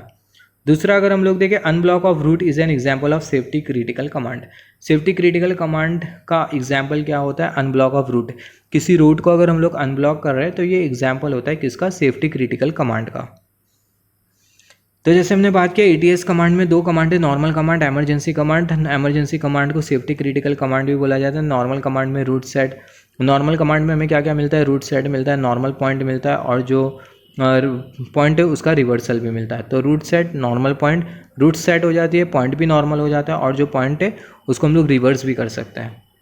और emergency command safety critical command, इसमें एक्नॉलेजमेंट चाहिए होता है क्योंकि सेफ्टी कंसर्न है। और अनब्लॉक ऑफ रूट ये एग्जाम्पल होता है सेफ्टी क्रिटिकल कमांड का। अभी एक मोड होता है जिसे बोला जाता है फ्लीट मोड। फ्लीट मोड में अगर हम लोग देखें जो ट्रेन का जो रूट होता है उसे हमें सेट करना नहीं होता। फ्लीट मोड में होता क्या है, जो ट्रेन है एक ट्रैक पर बैक टू बैक जा रही होती है, और जब ट्रेन एक ट्रैक पर एक ही डायरेक्शन में जब बैक टू बैक जा रही होती है तो ऐसे केस में रूट को हमें सेट नहीं करना पड़ता है। तो फ्लीट मोड में we don't have to set the route, train will keep on coming continuously in bunch. Fleet mode में जो रूट है उसे हमें सेट नहीं करना होता और जो ट्रेन है वो कंटिन्यूसली आते जाएंगी बंच के फॉर्म में। मतलब एक ट्रेन गई, जैसे कि बेसिकली होता क्या है, जो रूट होता है उसे हमें बेसिकली सेट और अनसेट करना होता है। जैसे मान लेते हैं हमारी ट्रेन का दो रूट है, एक वेस्ट डायरेक्शन में और एक ईस्ट डायरेक्शन में, राइट। तो मान लेते हैं मैंने रूट सेट किया और एक ट्रेन जो है वो वेस्ट डायरेक्शन में गई। फिर उसके बाद रूट को मैंने अनसेट कर दिया, फिर उसके बाद मैंने रूट को फिर से सेट किया, फिर उसके बाद दूसरी ट्रेन आई जो कि ईस्ट डायरेक्शन में गई। फिर उसके बाद मैं रूट को फिर से अनसेट किया, फिर उसके बाद मैंने रूट को फिर से सेट किया, फिर उसके बाद जो ट्रेन है वेस्ट डायरेक्शन में गई। फिर उसके बाद जो रूट है उसको मैंने फिर से अनसेट किया और फिर से उसको मैंने रिसेट किया, ट्रेन जो है वो ईस्ट डायरेक्शन में गई। तो यहाँ पर हम लोग क्या कर रहे हैं, जो रूट है उसे सेट अनसेट कर रहे हैं। बट मान लेते जो ट्रेन है उसे वेस्ट डायरेक्शन में ही जाना है, तो मैंने जो रूट है उसे सेट कर दिया, तो ऐसे केस में पहली वाली जो ट्रेन है वो वेस्ट डायरेक्शन में गई। रूट सेट ही है, दूसरी वाली ट्रेन आई वेस्ट डायरेक्शन में गई। रूट सेट ही है, तीसरी वाली ट्रेन आई वेस्ट डायरेक्शन में गई। तो यहाँ पर हो क्या रहा है, जो रूट है वो सेट है, रूट बार बार सेट अनसेट नहीं हो रहा है, रूट सेट है और जो ट्रेन है बैक टू बैक जाते जा रही है एक ही डायरेक्शन में, तो इसे क्या बोला जाता है, फ्लीट सेट बोला जाता है या फिर बोला जाता है फ्लीट मोड ऑफ ट्रेन। यहाँ पर अगर हम लोग देखें, जैसे हमने बात किया था यूटीओ ट्रेन, अभी यहाँ पर ये जो यूटीओ ट्रेन होता है इसका बेसिकली फिटनेस आर होता है। तो जो यूटीओ ट्रेन है इसका जो फिटनेस आर होता है कितने घंटे का होता है, 168 आवर का होता है। तो यूटीओ ट्रेन है 168 फिटनेस आवर। जो यूटीओ ट्रेन है इसका जो फिटनेस आवर होता है कितना होता है, 168 आवर्स का फिटनेस आवर होता है। यहाँ पर अभी अगर हम लोग देखें, ट्रैक होती है जिसे बोला जाता है ट्रांसफ़र ट्रैक। हमारी ट्रेन का जो डिपो होता है, जो यार्ड होता है, वो कहाँ पर लगा होता है, ट्रेन का जो यार्ड होता है बेसिकली ग्राउंड पर होता है, राइट, ग्राउंड लेवल पर होता है। बट हमारी जो मेट्रो ट्रेन्स होती है बेसिकली एलिवेटेड सेक्शन में होती है, एलिवेटेड पोजीशन में जाती है। तो ऐसे केस में जो ट्रेन है उसे हमें ग्राउंड से कहाँ पर भेजना है, एलिवेटेड ट्रैक पे भेजना है, ग्राउंड ट्रैक से एलिवेटेड ट्रैक पे भेजना है। तो ग्राउंड ट्रैक से एलिवेटेड ट्रैक पर भेजने के लिए एक ट्रैक बिछा दी जाती है जिसे बोला जाता है ट्रांसफ़र ट्रैक। अभी जो ट्रांसफ़र ट्रैक होती है क्या करती है, जो मेन लाइन और जो डिपो होती है उसे कनेक्ट करने का काम करती है। तो transfer track connect main line and depot और कैन से डिपो एंड मेन लाइन। जो ट्रांसफ़र ट्रैक है मेन लाइन और डिपो और मेन लाइन को कनेक्ट करने का काम करती है, जिसकी वजह से ट्रेन डिपो से मेन लाइन से डिपो आ सकती है। यहाँ पर अगर हम लोग देखें टाइप ऑफ स्टेशन के कुछ टाइप होते हैं। जो रेलवे में जो स्टेशन होते हैं, मेट्रो रेलवे स्टेशन, उसके कुछ टाइप होते हैं, जैसे कि टर्मिनल स्टेशन होता है, इंटरलॉक स्टेशन होता है। इंटरलॉकिंग हमने क्या बात किया था, point set, signal set, route is clear, ये जो सिक्वेंशियल अरेंजमेंट होता है इसे ही बोला जाता है इंटरलॉकिंग। तो अभी के ज़माने में बेसिकली जो इंटरलॉकिंग होती है वो होती है कंप्यूटराइज्ड बेस्ड इंटरलॉकिंग। पूरा कंप्यूटराइज सिस्टम होता है जो कि इंटरलॉकिंग को इंश्योर करता है और ट्रेन बहुत सेफली मैनर में ऑपरेट होती है। टाइप ऑफ स्टेशन के 3 टाइप होते हैं। टर्मिनल स्टेशन होता है, इंटरलॉक स्टेशन होता है, अदर इंटरमीडिएट स्टेशन होता है। टर्मिनल स्टेशन में अगर हम लोग देखें, स्टार्टिंग का station, first station and last station, इसे टर्मिनल स्टेशन बोला जाता है। जैसे फॉर एग्जांपल जो फर्स्ट स्टेशन हो गया जहाँ से ट्रेन स्टार्ट हो रही है, लास्ट स्टेशन जहाँ पे ट्रेन खत्म हो रही है, टर्मिनेट हो रही है ट्रेन की सर्विस, उसे बोला जाता है टर्मिनल स्टेशन। इंटरलॉक स्टेशन ऐसे स्टेशन होते हैं जहाँ पर इंटरलॉकिंग सिस्टम होता है। अदर इंटरमीडिएट स्टेशन में अगर हम लोग देखें, जो सिग्नल है वो हो भी सकता है, नहीं भी हो सकता है। इंटरमीडिएट स्टेशन में अगर हम लोग देखें, मे और मे नॉट हैव सिग्नल। तो जो इंटरमीडिएट स्टेशन है उसे सिग्नल के बेसिस पे क्लासीफाई किया जाता है। तो जो इंटरमीडिएट स्टेशन है उसमें सिग्नल हो भी सकता है, नहीं भी हो सकता है। यहाँ पर अभी बात करते हैं स्टेशन कंट्रोलर की रिस्पॉन्सिबिलिटीज़ के बारे में। तो रिस्पॉन्सिबिलिटीज़ ऑफ स्टेशन कंट्रोलर। तो responsibilities of station controller, station should open before 10 minutes of train arrival. जो स्टेशन कंट्रोलर होता है क्या करता है, जो कि स्टेशन की सारी एक्टिविटीज़ को कंट्रोल करने का काम करता है। तो जो स्टेशन कंट्रोलर होता है उसकी रिस्पॉन्सिबिलिटीज़ क्या होती है कि जो स्टेशन है वो ओपन हो जाना चाहिए 10 मिनट पहले ट्रेन अराइवल के। जैसे फॉर एग्जांपल मान लेते 6:10 को अगर कोई ट्रेन आने वाली है प्लेटफॉर्म पे, तो ऐसे केस में प्लेटफॉर्म का जो स्टेशन है वो 6 बजे के टाइम खुल जाना चाहिए। तो जो स्टेशन है वो ओपन हो जाना चाहिए before 10 minutes of train arrival. Train arrival के 10 मिनट पहला जो स्टेशन है वो क्या हो जाना चाहिए, ओपन हो जाना चाहिए। स्टेशन कंट्रोलर शुड एंश्योर, जो स्टेशन कंट्रोलर है ये एंश्योर करना चाहिए कि सारा जो PTW जो वर्क है स्टेशन के अक्रॉस वो पूरी तरीके से क्लियर हो गया है। Station controller should know each and every safety guideline. जो स्टेशन कंट्रोलर है उसे हर एक सेफ्टी गाइडलाइन के बारे में पता होना चाहिए। Station controller should manage all the station staff. जो स्टेशन कंट्रोलर है सारे स्टेशन स्टाफ को मैनेज करने के लिए कैपेबल होना चाहिए। Should know about all technicality of platform की सारी टेक्निकलिटी के बारे में पता होना चाहिए। और जो स्टेशन स्टाफ है ये बेसिकली ओवर क्राउडिंग को प्रिवेंट करने के लिए भी रिस्पॉन्सिबल होता है। तो जैसे हमने बात किया स्टेशन कंट्रोलर की क्या क्या रिस्पॉन्सिबिलिटी होती है, स्टेशन की सारी एक्टिविटीज़ को कंट्रोल करेगा। तो सबसे पहला जो स्टेशन कंट्रोलर है 10 मिनट पहला ट्रेन अराइवल से स्टेशन को ओपन करेगा। स्टेशन कंट्रोलर ये इंश्योर करेगा सारे जो PTW है वो क्लियर है। एंड स्टेशन कंट्रोलर ये भी इंश्योर करेगा सारे PTW क्लियर है। स्टेशन है जो कंट्रोलर है सारी सेफ्टी जो गाइडलाइंस है उसे भी इंश्योर करेगा। स्टेशन कंट्रोलर्स जितने भी जो टेक्निकल जो इक्विपमेंट्स है उसके ऑपरेशन के बारे में उसे इन्फॉर्मेशन होना चाहिए। सारे टेक्निकल इक्विपमेंट्स कहाँ रखे, उनका वर्किंग कैसा होता है, उसका यूज़ क्या होता है उसके बारे में पता होना चाहिए। जो स्टेशन कंट्रोलर है सारे सारे स्टाफ को मैनेज करने के लिए कैपेबल होना चाहिए। स्टेशन कंट्रोलर्स प्लेटफॉर्म की सारी टेक्निकलिटी से फैमिलियर होना चाहिए। और जो स्टेशन कंट्रोलर है ओवर क्राउडिंग को प्रिवेंट करने के लिए भी रिस्पॉन्सिबल होना चाहिए, ओवर क्राउडिंग नहीं होना चाहिए। अभी यहाँ पर अगर हम लोग देखें, अभी बात करेंगे क्वेश्चन ऑर्डर के बारे में। 18, 19, 20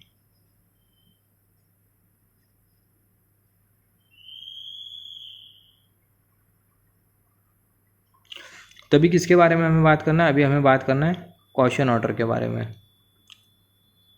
कॉशन ऑर्डर का मतलब क्या होता है?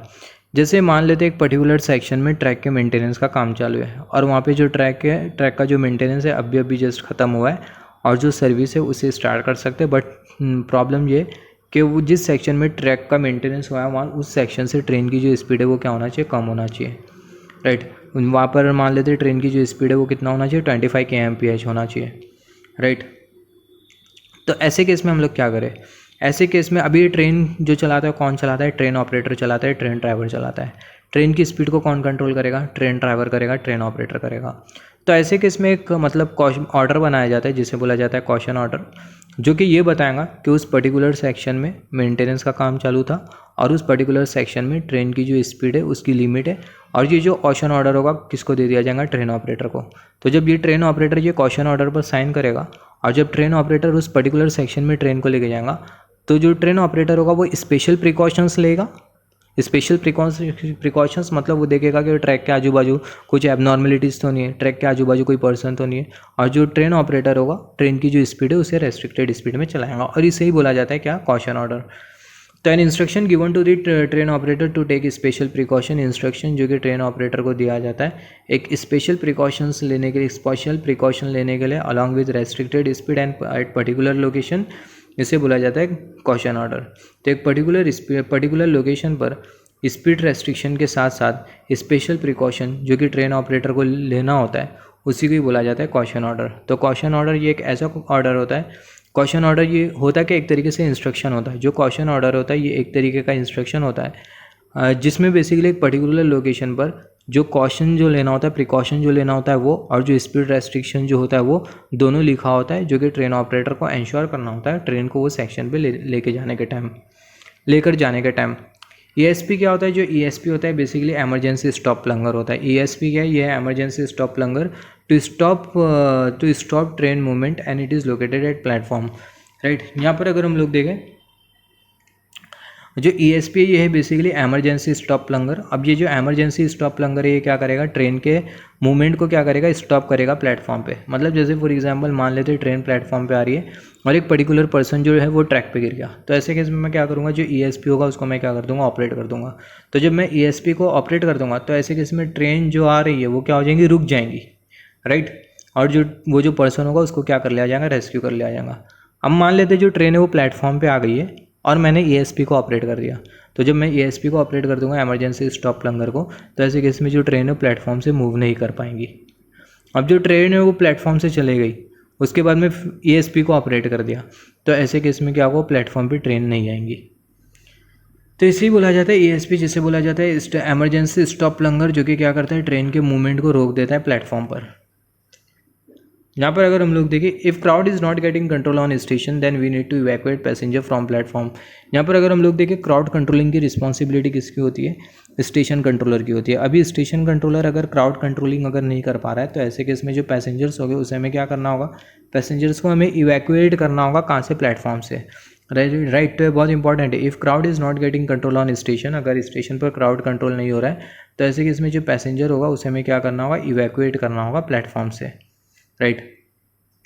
तो जब हम लोग पैसेंजर को इवैक्यूएट करेंगे प्लेटफॉर्म से तो ऐसे केस में जितने भी जो AFC होगे वो एमरजेंसी में होगे। अनाउंसमेंट सिस्टम काम करना चाहिए। अनाउंसमेंट सिस्टम मतलब कंटिन्यूसली अनाउंस कर रहा होगा पैसेंजर्स को इवैक्यूएशन के time safety rules and regulation के बारे में। और ऐसे केस में तीसरा जो है जो पैसेंजर्स है उन्हें हमें असिस्टेंस भी प्रोवाइड करना होगा, राइट। Just hold on. तो जैसे कि हमने बात किया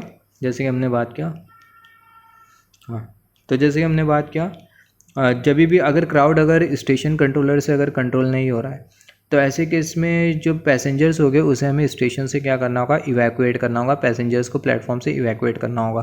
तो जब हम लोग पैसेंजर को प्लेटफॉर्म से इवैक्यूएट करेंगे तो जितने भी जो AFC हो गए, ऑटोमेटिक फायर कलेक्शन, ये कौन से मोड में हो गए? एमरजेंसी मोड में हो गए। और जो एमरजेंसी मोड में हो गए मतलब ओपन मोड में हो गए सारे AFC।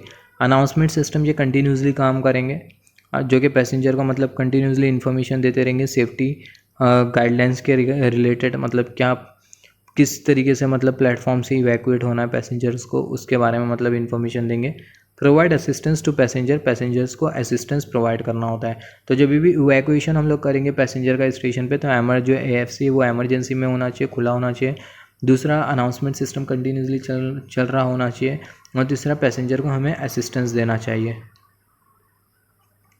राइट, अभी यहाँ पर अगर हम लोग देखें about accident and incident, blue light station, ये जो ब्लू लाइट स्टेशन होता है क्या करता है, जो OHE होती है उसे क्या कर देता है, ट्रिप कर देता है प्लेटफॉर्म से। प्लेटफॉर्म की OHE को अगर ट्रिप करना हो तो ऐसे कि इसमें ब्लू लाइट स्टेशन, इसे हम लोग क्या कर देते हैं, इसे बेसिकली ETS भी बोला जाता है, एमरजेंसी ट्रिप सिस्टम। जब इसको हम लोग ऑपरेट कर देते हैं प्लेटफॉर्म के एंड पे लगा होता है, तो ऐसे कि इसमें प्लेटफॉर्म की जो OHE होती है वो डीएनर्जाइज हो जाती है। यहाँ पर अगर हम लोग देखें, cross passage is for allowing passenger to move from one tunnel to another tunnel during emergency. यहाँ पर अगर हम लोग देखें क्रॉस पैसेज का मतलब क्या होता है, जो क्रॉस पैसेज होता है इसके थ्रू जो पैसेंजर है वन टनल से, एक टनल से दूसरी टनल में जा सकता है। जैसे फॉर एग्जांपल मान लेते हैं एक पर्टिकुलर टनल है, उसमें क्या हो गया, कुछ एक्सीडेंट इंसिडेंट हो गया ट्रेन का, तो ऐसे केस में वो जो ट्रेन से जो पैसेंजर्स हो गए उन्हें इवैक्यूएट करेंगे, और वो जो पैसेंजर्स है उन्हें एक टनल से दूसरी टनल में लेके जाएंगे। राइट, तो जो पैसेंजर्स हैं उन्हें एक टनल से दूसरी टनल में कैसा लेके जाएंगे, क्रॉस पासेज के थ्रू। तो cross passage is for allowing passenger, जो क्रॉस पासेज है पैसेंजर को अलाउ करने के लिए to move from one tunnel to another tunnel during emergency. Emergency के टाइम जो पैसेंजर्स हैं उन्हें एक टनल से दूसरे टनल ले जाने के लिए हम लोग क्रॉस पासेज प्रोवाइड करते हैं। Incharge of engineer position is known as EPIC, जो इंजीनियर पोजीशन होता है। अभी जो इंजीनियर पोजीशन होता है, जैसे हमने बात किया, जो इंजीनियर पोजीशन होता है ये क्या होता है, ये बेसिकली एक प्रपोजल होता है जिसमें एक ऑथराइज्ड पर्सन एक पर्टिकुलर सेक्शन का मेंटेनेंस का काम अंडरटेकिंग लेता है, और वो मेंटेनेंस का काम पर्टिकुलर पीरियड ऑफ टाइम में कंप्लीट करने की रिस्पॉन्सिबिलिटी लेता है, और इसे ही बोला जाता है इंजीनियर पोजीशन। अभी जो इंजीनियर पोजीशन का जो इंचार्ज होता है उसे बोला जाता है EPIC, इंजीनियर पोजीशन इंचार्ज। अब यहाँ पर अगर हम लोग देखें, हमारे सिग्नलिंग में बेसिकली दो पॉइंट होता है। पहला जो पॉइंट होता है वो होता है फेसिंग पॉइंट, और दूसरा जो पॉइंट होता है वो ट्रेलिंग पॉइंट होता है। ये हमने बात किया ट्रैक सिस्टम में। यहाँ पर अगर हम लोग देखें, जो ट्रेलिंग पॉइंट होता है इसमें ट्रैक का कोई डाइवर्जेंस नहीं होता है, जो ट्रैक होती है कन्वर्ज होती है। और फेसिंग पॉइंट में होता है क्या, जो ट्रैक है उसका क्या होता है, डाइवर्जन होता है। जो ट्रेन होती है क्या हो रही होती है, डाइवर्ज हो रही होती है, मतलब जो ट्रैक हो रही होती है वो डाइवर्ज हो रही होती है। मतलब ये जो ट्रेलिंग पॉइंट और जो फेसिंग पॉइंट है किसके साथ एसोसिएटेड है, पॉइंट के साथ एसोसिएटेड है। जो पॉइंट होता है वो क्या होता है, ये पॉइंट ट्रैक के साथ लगा होता है, और जो पॉइंट होता है रिस्पॉन्सिबल होता है ट्रैक को चेंज करने के लिए, ट्रैक के डायरेक्शन को चेंज करने के लिए। तो दो तरीके के पॉइंट होते हैं। पहला जो पॉइंट होता है वो होता है फेसिंग पॉइंट, और दूसरा होता है ट्रेलिंग पॉइंट। फेसिंग पॉइंट ऐसा पॉइंट होता है जहाँ पर जो ट्रेन है वो डाइवर्ज हो रही होती है। ट्रेलिंग पॉइंट ऐसा पॉइंट होता है जहाँ पर ट्रेन का कोई डाइवर्जन नहीं होता। ट्रेलिंग पॉइंट पे ट्रेन का कोई डाइवर्जन नहीं होता। ट्रेलिंग पॉइंट में होता क्या है, ट्रैक का कन्वर्जन होता है। तो बोल सकते हैं जो फेसिंग पॉइंट है, ये ट्रेन डाइवर्जन लिखा है, ट्रेन डाइवर्जन नहीं कंसिडर करते, ट्रैक डाइवर्जन। तो फेसिंग पॉइंट ऐसा पॉइंट होता है जहाँ पर दो ट्रैक क्या हो रही होती है, डाइवर्ज हो रही होती है। बट जो ट्रेलिंग पॉइंट होता है ऐसा पॉइंट होता है जहाँ पर दो जो ट्रैक है वो क्या हो रही होती है, कन्वर्ज हो रही होती है। तो ट्रेलिंग पॉइंट ऐसा पॉइंट होता है जहाँ पर दो ट्रैक क्या हो रही होती है, कन्वर्ज हो रही होती है। Falling mark prevent collision of train. अब ये जो फॉलिंग मार्क होता है ये क्या कर रहा होता है, ट्रेन के कलीजन को प्रिवेंट करता है। और ये जो फॉलिंग मार्क होता है वहाँ पर ही लगा होता है, या जहाँ पर या तो ट्रैक डाइवर्ज हो रही हो या तो कन्वर्ज हो रही हो, तो वहाँ पर क्या लगा होता है, फॉलिंग मार्क लगा होता है। जहाँ पर ट्रैक डाइवर्ज होगी या फिर कन्वर्ज होगी, जहाँ पर फेसिंग पॉइंट होगा, ट्रेलिंग पॉइंट होगा, वहाँ पर जो फॉलिंग मार्क है वो लगा होगा। अभी इसको कैसे याद रखें, ट्रेलिंग पॉइंट में अगर हम लोग देखें ट्रैक कन्वर्ज होती है, फेसिंग पॉइंट पे ट्रैक जो होती है डाइवर्ज होती है। इसको कैसे याद रखें, ट्रेलिंग पॉइंट का T ले ले और कन्वर्जेंस का क्या ले ले, C ले ले। तो CT क्या होता है, करंट ट्रांसफार्मर होता है। इलेक्ट्रिकल इंजीनियर फैमिलियर है करंट ट्रांसफार्मर को लेके। तो CT मतलब करंट ट्रांसफार्मर, तो मतलब T से हो जाए ट्रेलिंग पॉइंट आ गया, मतलब ट्रैक का क्या होने वाला है, कन्वर्जेंस होने वाला है। और फेसिंग पॉइंट आ गया, इसका मतलब ये ऐसा पॉइंट होता है जहाँ पर ट्रैक का डाइवर्जेंस होगा। फॉलिंग मार्क क्या करता है, बेसिकली ट्रेन का जो कलीजन होता है उसे प्रिवेंट करता है। Falling mark prevent collision of train. MRGR is guideline for moving train effectively. यहाँ पर अगर हम लोग देखें जो MRGR है ये बेसिकली इसको बोला जाता है मेट्रो रेल जनरल रूल। ये बेसिकली गाइडलाइन होती है, सेफ्टी गाइडलाइन होती है, और ये इक्वली सारी मेट्रोज़ के लिए एप्लीकेबल होती है। बट हर मेट्रो का इम्प्लीमेंट करने का जो तरीका होता है गाइडलाइन को थोड़ा बहुत अलग होता है। और ये जो MRGR होती है ये गाइडलाइन होती है ट्रेन को, मेट्रो ट्रेन को सेफली और इफेक्टिवली चलाने के लिए। मेट्रो ट्रेन को किस तरीके से सेफली और इफेक्टिवली चलाए, तो ऐसे केस में हमारे पास MRGR की गाइडलाइंस है। यहाँ पर अगर हम लोग देखें जो मेट्रो ट्रेन होती है इसका क्या फ़ायदा होता है, मेट्रो ट्रेन में अगर हम लोग देखें जो फेलियर रेट होता है वो कम होता है, पंक्चुअलिटी ज़्यादा होती है, रिलायबिलिटी ज़्यादा होती है। तो जैसे हमने बात किया जो मेट्रो इसमें जो फेलियर होता है वो कम होता है, मेट्रो रेलवे में फेलियर कम होता है क्योंकि मेट्रो रेलवे फुली एडवांस है। और जो मेट्रो रेलवे इसकी जो पंचुअलिटी होती है वो भी हाई होती है, हाई पंचुअल होती है, ऑन टाइम आती है। और जो मेट्रो रेलवे इसकी जो रिलायबिलिटी होती है वो भी कैसी होती है, वो भी हाई होती है, राइट। अभी यहाँ पर अगर हम लोग देखें high reliability, less failurity, high punctuality, ये सब बेसिकली मेट्रो ट्रेन की खासियत होती है। हम लोग ट्रेन क्यों चला रहे हैं, यहाँ पर अगर हम लोग देखें ट्रेन का हम लोग ऑपरेशन जो कर रहे हैं, ट्रेन हम लोग क्यों चला रहे हैं, पैसेंजर को सर्विस दे सके और एक पर्टिकुलर जगह की अलग अलग रूट्स में कनेक्टिविटी प्रोवाइड कर सके, अलग अलग जगह पे कनेक्टिविटी प्रोवाइड कर सके, इसलिए हम लोग मेट्रो चला रहे हैं। ट्रेन जब हम लोग चलाते हैं ट्रेन ऑपरेशन होता है, तो ट्रेन ऑपरेशन का मेन ऑब्जेक्टिव क्या होता है, ट्रेन की पंचुअलिटी, फिर उसके बाद पैसेंजर का कंफर्टनेस, ट्रेन की पंचुअलिटी, ट्रेन की रिलायबिलिटी, फिर उसके बाद पैसेंजर का कंफर्टनेस, पैसेंजर की सेफ्टी। तो ये 4-5 मोस्ट इंपॉर्टेंट पॉइंट होते हैं ऑब्जेक्टिव ऑफ ट्रेन ऑपरेशन। जैसे हमने बात किया ट्रेन की पंचुअलिटी, ट्रेन की फ्रीक्वेंसी, जैसे हमने बात किया था ट्रेन की फ्रीक्वेंसी हो गई, ट्रेन की पंचुअलिटी हो गई, फिर उसके बाद ट्रेन की सेफ्टी हो गई, पैसेंजर की कंफर्टनेस हो गई। तो ये है क्या, पैसेंजर की कंफर्टनेस, ट्रेन की सेफ्टी। तो ये सब है क्या, objective of train operation. 4 points में हम लोग डिफाइन कर सकते हैं ऑब्जेक्टिव क्या है ट्रेन चलाने का। सबसे पहला, जब भी हम लोग ट्रेन चलाते हैं तो ऐसे केस में हमारा ऑब्जेक्टिव क्या होता है, ऑब्जेक्टिव हमारा पहला सबसे पहला पैसेंजर होता है, पैसेंजर के लिए ट्रेन चलाया जा रहा है, तो सबसे पहला पैसेंजर की सेफ्टी। दूसरा, पैसेंजर को क्या नहीं पसंद है, ट्रेन डिले आ रही है, तो ट्रेन की पंचुअलिटी। तीसरा, पैसेंजर जब ट्रेन में ट्रैवल करेगा तो उसे क्या चाहिए, कंफर्टनेस, तो पैसेंजर कंफर्टेबल राइट एक्सपीरियंस कर रहा है या नहीं। तीसरा, जो पैसेंजर है वो लेस कॉस्ट में ट्रैवलिंग करना चाहिए, तो यहाँ पर इफेक्टिव कॉस्ट में पैसेंजर्स को सर्विस प्रोवाइड करना होता है, तो ये भी ऑब्जेक्टिव होता है ट्रेन ऑपरेशन का। फिर उसके बाद पैसेंजर की सेफ्टी, जैसे कि हमने बात किया। फिर उसके बाद पैसेंजर ट्रेन के लिए वेट नहीं करता, तो ट्रेन की फ्रीक्वेंसी ज़्यादा होना चाहिए, तो हाई फ्रीक्वेंसी ऑफ ट्रेन। तो ये सब है क्या, ऑब्जेक्टिव है ट्रेन ऑपरेशन के। यहाँ पर अगर हम लोग देखें RRTS, ये है क्या, RRTS semi high speed train. RRTS semi high speed train होती है, इसकी जो ऑपरेटिंग स्पीड होती है कितनी होती है, 140 किलोमीटर, और जो एवरेज स्पीड होती है कितनी होती है, 90 एवरेज स्पीड होती है। तो जो RRTS है, जैसे हमने बात किया था रैपिड रीजन ट्रांसिट सिस्टम, ये basically semi high speed train है। हाई स्पीड ट्रेन ये सेमी हाई स्पीड ट्रेन है जिसकी operating speed 140 kilometre per hour होती है, और जो एवरेज स्पीड होती है 90 किलोमीटर पर आवर होती है। फिर उसके बाद अगर हम लोग देखें, place we park the train next to the main line, that track is known as siding. यहाँ पर अगर हम लोग देखें, प्लेस जहाँ पर हम लोग ट्रेन को पार्क करते हैं, वो जो प्लेस हो, ट्रैक जहाँ पर हम लोग ट्रेन को पार्क करते हैं, वो जो ट्रैक होती है उसे क्या बोला जाता है, साइडिंग। पार्क करते, पार्क तो हम लोग स्टेबलिंग लाइन में भी करते हैं, बट यहाँ पर स्पेसिफिकली हम लोग बात कर रहे हैं मेन लाइन। मेन लाइन के बाजू एक लाइन बना दी जाती है, और वो जो लाइन होती है उसे बोला जाता है साइडिंग लाइन। तो साइडिंग लाइन पे जब हम लोग ट्रेन को पार्क करते हैं, या फिर हम लोग बोल सकते हैं मेन लाइन के बाजू वाली ट्रैक पर अगर हम लोग ट्रेन को पार्क कर रहे हैं, तो जो बाजू वाली जो ट्रेन होती है, बाजू वाली जो ट्रैक होती है उसे बोला जाता है साइडिंग। तो मेन लाइन ट्रैक के बाजू वाली हमने एक ट्रैक बना दिया, बाजू वाली ट्रैक पे अगर हम लोग ट्रेन को अगर हम लोग खड़ा कर रहे हैं, तो ऐसे केस में उसे बोला जाता है साइडिंग। मतलब 2 लाइन होती है, अप लाइन होती है, डाउन लाइन होती है, राइट। अप लाइन और डाउन लाइन से हमने क्या बना दिया, हमने 2 पॉइंट बना दिया, और वो पॉइंट से हमने एक ट्रैक बना दिया। अब वो जो ट्रैक है, दोनों जो ट्रैक है, एक जो ट्रैक है वो अप लाइन के साथ पैरेलल है, और दूसरी जो ट्रैक है वो डाउन लाइन के साथ पैरेलल है। अब ये अप लाइन मेन लाइन, ये अप लाइन और डाउन लाइन ये है क्या, ये है हमारी मेन लाइन। अब ये जो हमने 2 जो ट्रैक जो बनाया जो कि अप लाइन और डाउन लाइन के साथ पैरेलल है, इसको हम लोग बोल सकते हैं साइडिंग, क्योंकि एमरजेंसी के टाइम जो ट्रेन है उसको हम लोग क्या कर सकते हैं, वो साइडिंग ट्रैक पर पार्क कर सकते हैं। तो मेन लाइन के जस्ट बाजू ट्रैक जो होती है जहाँ पर हम लोग ट्रेन को पार्क कर सकते हैं, वो जो ट्रैक होती है उसे बोला जाता है साइडिंग।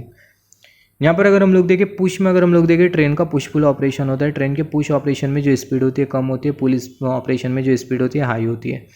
पुश में अगर हम लोग देखें जो स्पीड होती है वो कम होती है, स्पीड इसलिए कम होती है क्योंकि जो डिफेक्टिव ट्रेन होती है उसको हम लोग हेल्थी ट्रेन से पीछे से पुश कर रहे होते हैं, और पुल में जो हेल्थी ट्रेन होती है वो आगे होती है, और जो डिफेक्टिव ट्रेन होती है वो पीछे होती है, और जो हेल्थी ट्रेन होती है वो डिफेक्टिव ट्रेन को क्या कर रही होती है, पुल कर रही होती है, तो इसे बोला जाता है पुल, राइट। तो यहाँ पर ये जो पुल जो ऑपरेशन होता है इसमें स्पीड ज़्यादा होती है, पुश जो ऑपरेशन होता है इसमें जो स्पीड होती है वो कम होती है। और ये पुल पुश ऑपरेशन ये बेसिकली डिफेक्टिव ट्रेन के लिए होता है। तो डिफेक्टिव ट्रेन को अगर हम लोग पीछे से धक्का दे के अगर यार्ड तक के लेके जा रहे हैं, तो इस ऐसे केस में इसे बोला जाता है पुश ऑपरेशन। पुश में जो स्पीड होती है कम होती है, और सिमिलरली ट्रेन को अगर आगे से धक्का दे के अगर आगे से पुल करके हेल्थी ट्रेन डिफेक्टिव ट्रेन को अगर आगे से पुल करके लेके जा रही है डिपो में, तो ऐसे केस में जो स्पीड होगी हाई होगी। यहाँ पर अगर हम लोग देखें, जब भी हम लोग मोस्ट ऑफ द टाइम हम लोग ये पुल ऑपरेशन ही करते हैं, जिसमें जो डिफेक्टिव ट्रेन होती है पीछे होती है और जो हेल्थी ट्रेन होती है वो आगे होती है, और जो हेल्थी ट्रेन होती है डिफेक्टिव ट्रेन को क्या कर रही होती है, पुल कर रही होती है। जब भी हम लोग हेल्थी ट्रेन से डिफेक्टिव ट्रेन को हम लोग पुल करेंगे, तो ऐसे केस में हम लोग क्या करते हैं, DBR का यूज़ करते हैं, ड्राइवर ब्रेक वाल्व का यूज़ करते हैं ट्रेन में ब्रेक अप्लाई करने का टाइम। मोस्ट इंपॉर्टेंट है, जिसके बारे में आगे बात करेंगे। EPIC क्या होता है, जैसे हमने बात किया, EPIC is the braking system of train and this brake is computerised brake. अभी यहाँ पर अगर हम लोग देखें, EPIC हमने इंजीनियर पोजीशन इंचार्ज भी डिस्कस किया था, बट हमारी ट्रेन में भी एक EPIC होता है जिसे बोला जाता है इलेक्ट्रो न्यूमेटिक आइसोलेशन कॉक। तो जो इलेक्ट्रो न्यूमेटिक आइसोलेशन कॉक है, ये बेसिकली ब्रेकिंग सिस्टम होता है। जो EPIC होता है ब्रेकिंग सिस्टम होता है ट्रेन का, राइट। और ये जो ब्रेक होता है बेसिकली कंप्यूटराइज्ड ब्रेक होता है। तो ये भी बहुत इंपॉर्टेंट है, जो EPIC होता है बेसिकली ब्रेकिंग सिस्टम होता है ट्रेन का, और ये जो ब्रेक होता है कंप्यूटराइज्ड ब्रेक होता है। BIC क्या होता है, जो BIC होता है बेसिकली बोगी आइसोलेशन कॉक होता है। It is cut down then train will become trolley. जो BIC ये है बोगी आइसोलेशन कॉक, इसको अगर हम दो कॉक होता है, एक बोगी आइसोलेशन कॉक होता है और दूसरा होता है ब्रेक आइसोलेशन कॉक, राइट। तो बोगी आइसोलेशन कॉक को अगर हम लोग कट डाउन कर देंगे, तो ऐसे केस में जो ट्रेन होगी वो क्या हो जाएंगी, ट्रॉली बन जाएंगी। मतलब जो ट्रेन होगी वो क्या हो जाएंगी, रोल बैक हो जाएंगी। ब्रेक शू रिलीज हो जाएगा if BIC is cut down, right. तो जो BIC है बेसिकली बोगी आइसोलेशन कॉक है। अगर BIC को अगर कट डाउन करेंगे, तो ऐसे केस में सारे जो ब्रेक हो गए बोगी के वो क्या हो जाएंगे, रिलीज़ हो जाएंगे। ब्रेक अगर रिलीज़ हो जाएंगे, तो ऐसे केस में हमारी जो ट्रेन है ट्रॉली की तरह बिहेव करेंगी, ट्रेन रोल बैक हो जाएंगी। Brake shoe will release if BIC is cut down. अगर BIC को कट डाउन करेंगे, तो ऐसे केस में ब्रेक शू क्या हो जाएगा, रिलीज़ हो जाएगा। EPIC is pneumatic brake system. जो EPIC होता है क्या होता है, न्यूमेटिक ब्रेक सिस्टम होता है, जैसे कि हमने बात किया। और जो BIC होता है basically brake isolation cock, bogie isolation cock भी बोल सकते हैं, राइट। तो जब हम लोग BIC को आइसोलेट कर देंगे, तो ऐसे केस में जो ब्रेक जो लगा है ट्रेन में वो हो जाएगा रिलीज़। ट्रेन के ब्रेक जब रिलीज़ हो जाएंगे, बोगी के जो ब्रेक है वो क्या हो जाएंगे, रिलीज़ हो जाएंगे। बोगी के ब्रेक रिलीज़ हो जाएंगे, मतलब जो ब्रेक शू है वो क्या हो जाएंगे, रिलीज़ हो जाएंगे। बोगी का ब्रेक रिलीज़ हो गया, बोगी फ्री हो गई, बोगी ट्रॉली की तरह मूव कर सकते हैं, और जो ट्रेन है वो क्या हो जाएंगी, वो रोल बैक हो जाएंगी। तो इसलिए जब भी हम लोग ट्रेन को पार्क करते हैं, तो ऐसे केस में हमें ये चेक करना होता है कि ब्रेकिंग ट्रेन में बराबर से लगी है या नहीं। तो अभी बात करते हैं डिट्रेनमेंट डोर के बारे में। अभी जो डिट्रेनमेंट डोर होता है ये बेसिकली एमरजेंसी डोर होता है, जो कि ट्रेन के एकदम जस्ट फ्रंट साइड में लगा होता है, कैबिन में, राइट। तो ये जो डिट्रेनमेंट डोर होता है, detrainment door is provided in front of the track. जो डिट्रेनमेंट डोर होता है बेसिकली ट्रेन डोर होता है, जो कि ट्रैक के सामने प्रोवाइड किया जाता है। Detrainment is the process of evacuating passengers on track.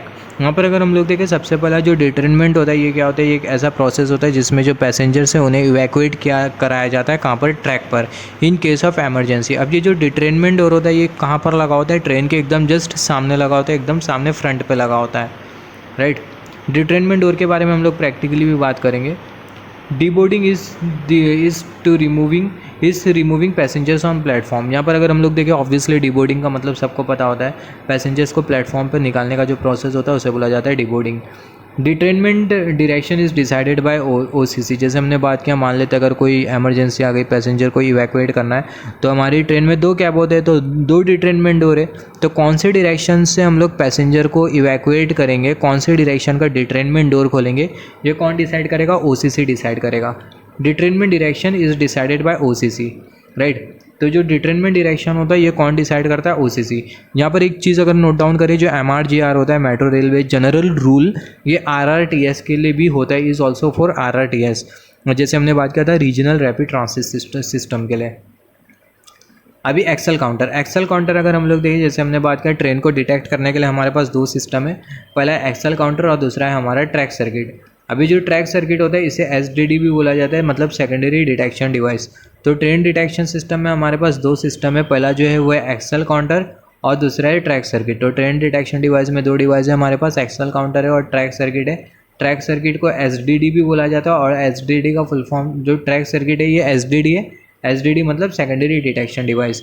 हम लोग बोल सकते हैं ट्रेन डिटेक्शन सिस्टम में हमारे पास 2 सिस्टम है, पहला है एक्सेल काउंटर और दूसरा है secondary detection system. Secondary detection system में हमारे पास है ट्रैक सर्किट। यहाँ पर अगर हम लोग देखें, जो ट्रैक सर्किट है, track circuit is the space, track section is the space between axle counter. यहाँ पर अभी अगर हम लोग देखें एक्सेल काउंटर होता क्या है, यहाँ पर हमने कुछ इस तरीके से ट्रैक बना दिया। अब ये ट्रैक पे हमने कुछ इस तरीके से सेक्शन बना दिया, यहाँ से यहाँ तक कि हमने कुछ इस तरीके से सेक्शन बना दिया और यहाँ पर ये हमने क्या लगा दिया, ये हमने ये एक्सेल काउंटर लगा दिया। अभी एक्सेल काउंटर के रेंज में जो ट्रैक आ रही है, एक्सेल काउंटर के सेक्शन में जो ट्रैक आ रही है उसे बोला जाता है ट्रैक सेक्शन, या फिर बोल सकते हैं एक्सेल काउंटर के बीच में जो स्पेस है उसे क्या बोला जाता है, ट्रैक सेक्शन। तो track section is the space between axle counter, axle counter के बीच में जो स्पेस है उसे क्या बोला जाता है, ट्रैक सेक्शन।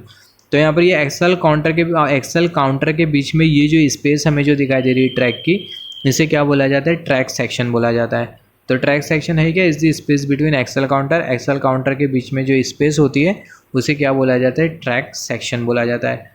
अभी यहाँ पर अगर हम लोग देखें, ये एक्सेल काउंटर होता क्या है, जो एक्सेल काउंटर होता है ये बेसिकली काउंट करने का काम करता है। क्या काउंट करने का काम करता है, ट्रेन के एक्सेल्स काउंट करने का काम करता है। मतलब ये ट्रैक सेक्शन में जितने एक्सेल आ रहे उतने ही एक्सेल अगर बाहर चले जाते हैं, मतलब incoming axle is equal to outgoing axle, इसका मतलब हमारा जो सेक्शन है वो क्या है, वो क्लियर है। But incoming axle is not equal to outgoing axle, मतलब ये जो ट्रैक सेक्शन है इसमें जितने इनकमिंग एक्सेल आ रहे उतने आउटगोइंग एक्सेल नहीं है, मतलब आने वाले जितने एक्सेल है जाने वाले उतने एक्सेल नहीं है। तो इसका मतलब जो ट्रैक सेक्शन है वो क्लियर नहीं है, राइट। तो ये बहुत इंपॉर्टेंट है। तो जो एक्सेल काउंटर होता है, सबसे पहला जो जो ट्रैक सेक्शन होता है वो स्पेस होता है एक्सेल काउंटर के बीच में, राइट। अभी ये जो ट्रैक सेक्शन है इसमें जितने एक्सेल जा रहे हैं, जितने से एक्सेल इनकमिंग है उतने ही आउटगोइंग एक्सेल हो गए। तो ऐसे केस में जो ट्रैक सेक्शन है वो क्लियर है। बट इनकमिंग एक्सेल और आउटगोइंग एक्सेल अगर ये दोनों बराबर में नहीं होते तो ऐसे केस में जो सेक्शन है वो हमारा क्लियर नहीं है, वहाँ पर कोई ना कोई ट्रेन है। CBTC primary detection system also known as radio detection system. यहाँ पर अगर हम लोग देखें जो CBTC सिस्टम है ये क्या है, ये है प्राइमरी डिटेक्शन सिस्टम। तो ट्रेन डिटेक्शन सिस्टम में हमारे पास बेसिकली प्राइमरी डिटेक्शन सिस्टम है और सेकेंडरी डिटेक्शन सिस्टम है। प्राइमरी डिटेक्शन सिस्टम में हमारे पास है CBTC communication based train control system, और सेकेंडरी डिटेक्शन सिस्टम में हमारे पास है ट्रैक सर्किट और एक्सेल काउंटर। तो ये बहुत इंपॉर्टेंट है, ये मोस्ट इंपॉर्टेंट पॉइंट है। ट्रेन डिटेक्शन सिस्टम, ट्रेन को डिटेक्ट करना बहुत इंपॉर्टेंट होता है किसी पर्टिकुलर लोकेशन में। ट्रेन डिटेक्शन सिस्टम में प्राइमरी डिटेक्शन सिस्टम है, सेकेंडरी डिटेक्शन सिस्टम है। प्राइमरी डिटेक्शन सिस्टम में हमारे पास CBTC सिस्टम है, इसे रेडियो रेंजिंग सिस्टम भी बोला जाता है। और सेकेंडरी डिटेक्शन सिस्टम में हमारे पास ट्रैक सर्किट और एक्सेल काउंटर है। ट्रैक सर्किट और axle counter secondary detection system में आते हैं। तो जैसे कि हमने डिस्कस किया वही यहाँ पर लिखा है, ट्रेन डिटेक्शन सिस्टम दो तरीके का होता है, प्राइमरी डिटेक्शन सिस्टम होता है, सेकेंडरी डिटेक्शन सिस्टम होता है। जो प्राइमरी डिटेक्शन सिस्टम होता है इसे बेसिकली CBTC सिस्टम भी बोला जाता है, रेडियो रेंजिंग सिस्टम भी बोला जाता है। जो सेकेंडरी डिटेक्शन सिस्टम है इसमें हमें क्या मिलता है, इसमें हमें एक्सेल काउंटर मिलता है और ट्रैक सर्किट मिलती है। तो सेकेंडरी डिटेक्शन सिस्टम में एक्सेल काउंटर और ट्रैक सर्किट हमें मिलती है। अब यहाँ पर अगर हम लोग देखें under degraded mode train is operated manually. यहाँ पर अगर हम लोग देखें डिग्रेडेड मोड में जो ट्रेन है उसे कैसा ऑपरेट किया जाता है, मैनुअली ऑपरेट किया जाता है। ट्रेन का अगर डिग्रेडेड मोड के बारे में अगर बात करें तो कौन कौन सा मोड डिग्रेडेड मोड होता है, RM मोड होता है, restricted manual mode degraded mode हो गया। फिर उसके बाद ROS mode, run on side mode, ये भी डिग्रेडेड मोड हो गया। कटआउट मोड, ये भी कौन सा मोड हो गया, डिग्रेडेड मोड हो गया। तो हमारे पास 3 से 4 कौन से मोड है, डिग्रेडेड मोड है। ट्रेन के अलग अलग मोड होते हैं, ATO मोड होता है, ATS मोड होता है, ATP मोड होता है, राइट। ATP मोड होता है, फिर उसके बाद डिग्रेडेड मोड होता है, RM मोड होता है, ROS मोड होता है, जैसे कि हमने बात किया। फिर उसके बाद कटआउट मोड होता है। RM मोड क्या होता है, रेस्ट्रिक्टेड मैनुअल मोड होता है। ट्रेन का ये ऐसा मोड होता है जिसमें जो ट्रेन है उसे हमें रेस्ट्रिक्टेड स्पीड पे चलाना होता है। रेस्ट्रिक्टेड स्पीड कितनी है, 25 kmph। अगर 25 kmph से ऊपर ट्रेन की स्पीड जाती है तो ऐसे केस में जो ट्रेन है उसमें क्या लग जाएगा, ब्रेक लग जाएगा, एमरजेंसी ब्रेक। दूसरा जो मोड है वो है ROS मोड, जिसे बोला जाता है रन ऑन साइड मोड। तो ये रन ऑन साइड मोड में बेसिकली होता क्या है, हमारी जो ट्रेन है वो ऑटोमेटिकली तो चलेगी, ATP में तो चलेगी। ATP में हमारी ट्रेन चल रही है, फिर उसके बाद होता क्या, अचानक से ATP सिग्नल लॉस्ट हो जाता है। तो जैसे ही ATP सिग्नल लॉस्ट हो गया ट्रेन हमारी ROS में चले जाएंगी और हमारी ट्रेन रेस्ट्रिक्टेड स्पीड में चलेंगी 25 kmph। ट्रेन हमारी ROS में चल रही है, फिर उसके बाद जैसे ही थोड़े टाइम के बाद जो ट्रेन है उसे ATP सिग्नल मिला, और जैसे ही ट्रेन को ATP सिग्नल मिलेगा तो जो ट्रेन है ROS से कहाँ पर स्विच हो जाएंगी, ATP में स्विच हो जाएंगी और ट्रेन ATP में चलेगी। यहाँ पर अगर हम लोग देखें ROS हो गया, RM हो गया, फिर उसके बाद कटआउट मोड हो गया। तो ये सारी के सारी डिग्रेडेड मोड है और डिग्रेडेड मोड पे हम लोग ट्रेन को मेन लाइन पे नहीं लेके जा सकते। डिग्रेडेड मोड सिर्फ और सिर्फ ट्रेन के डिपो में एप्लीकेबल है। फिर उसके बाद जैसे हमने बात किया एक मोड, जैसे हमने बात किया कटआउट मोड होता है। अब ये कटआउट मोड में होता क्या है, जो ट्रेन है अगेन ये डिग्रेडेड मोड है। कटआउट मोड में होगा क्या, डिग्रेडेड मोड में ट्रेन की जो स्पीड होगी 25 के एमपीएच होगी। तो कटआउट मोड में भी जो ट्रेन होगी कितने की स्पीड पे चलेगी, 25 के एमपीएच की स्पीड पे चलेगी। जैसी ट्रेन की स्पीड 25 के एमपीएच के ऊपर गई तो ऐसे केस में जो ट्रेन है इसका जो ट्रैक्शन पावर होगा वो क्या हो जाएगा, कटआउट हो जाएगा, इमरजेंसी ब्रेक नहीं लगेगा। तो यहाँ पर अगर हम लोग देखिए डिग्रेडेड मोड में जो ट्रेन होता है उसे जो ट्रेन होती है उसे मैनुअली चलाया जाता है। If train is stuck in particular section, अगर ट्रेन एक पर्टिकुलर सेक्शन में अगर स्टक हो गई है which is lying under axle counter, then previous train will not operate only if train is in ATP mode. In such case we can reset to axle counter. तो यहाँ से हमने क्या समझा, if train is stuck in particular section, अगर train अगर एक particular section में जाके फंस जाती है और वो पर्टिकुलर सेक्शन अगर एक्सल काउंटर में अगर आ रहा है तो ऐसे केस में जो प्रीवियस ट्रेन है वो ऑपरेट नहीं होगी अगर हमारी ट्रेन एटीपी मोड में चल रही है तो। जैसे फॉर एग्जांपल अगर हम लोग देखें यहाँ पर ही हमने कंसीडर किया ये ट्रैक सेक्शन, अभी ये ट्रैक सेक्शन किस में आ रहा है, एक्सल काउंटर में आ रहा है। अभी जो ट्रेन है मान लेते ट्रैक सेक्शन में आके रुक गई, अभी जो ट्रेन है ट्रैक सेक्शन में आके रुक गई, मतलब जो ट्रेन है वो एक्सल काउंटर में आके फंस गई। अब ट्रेन एक्सल काउंटर में आके फंस गई और हमारी ये जो ट्रेन है ये एटीपी में चल रही है, ट्रेन मेन लाइन पे एटीपी में चलती है, राइट। और ये जो एक्सल काउंटर है ये मेन लाइन पे लगा होता है, तो ये जो एक्सल काउंटर है मेन लाइन पे लगा है, राइट। और ये ट्रैक सेक्शन में आके एक जो ट्रेन है वो क्या हो गई, आके फंस गई, ट्रेन आके फंस गई एक्सल काउंटर में। तो ऐसे केस में जो पीछे वाली जो ट्रेन होगी वो मूव नहीं कर पाएंगी, राइट। और ये बहुत इंपॉर्टेंट सेफ्टी मतलब वो होता है हमारी ट्रेन में। तो उसके पीछे वाली जो ट्रेन है वो मूव नहीं कर पाएंगी क्योंकि पीछे वाली जो ट्रेन है वो भी एटीपी में चल रही है। अगर वो ट्रेन अगर एटीपी में नहीं चलती, रेस्ट्रिक्टेड डिग्रेडेड मोड में चलती, जो कि मतलब अलाउ नहीं है मेन लाइन पे, तो ऐसे केस में जो ट्रेन है वो आगे आ सकती थी। तो यहाँ पर वही लिखा है जैसे हमने बात किया, अगर एक्सल काउंटर में अगर कोई ट्रेन आके फंस जाती है, मेन लाइन पे एक्सल काउंटर में अगर कोई ट्रेन आके फंस जाती है तो ऐसे केस में जो पिछले वाली जो ट्रेन है वो वहीं रुक जाएंगी अगर वो ट्रेन एटीपी में चल रही है तो, राइट। तो जैसे हमने बात किया if train is stuck in, अगर ट्रेन अगर पर्टिकुलर सेक्शन में फंस जाती है जो कि एक्सल काउंटर में लाया कर रहा है, तो ऐसे केस में जो प्रीवियस ट्रेन है वो ऑपरेट नहीं होगी अगर प्रीवियस ट्रेन अगर एटीपी मोड में हो तो ऐसे केस में हमें क्या करना होगा, ऐसे केस में जो एक्सल काउंटर है उसे हमें रिसेट करना होगा। In such case we can reset axle counter. ऐसे केस में जो एक्सल काउंटर है उसे हमें क्या करना होगा, रिसेट करना होगा। यहाँ पर अगर हम लोग देखें reset of axle counter, axle counter को रिसेट करने के लिए हमारे पास दो तरीके का होता है। एक्सल काउंटर को रिसेट करने के लिए हमारे पास दो मेथड होता है। पहला जो मेथड होता है वो होता है सिस्टम रिसेट और दूसरा जो मेथड होता है वो क्या होता है, फिजिकल रिसेट।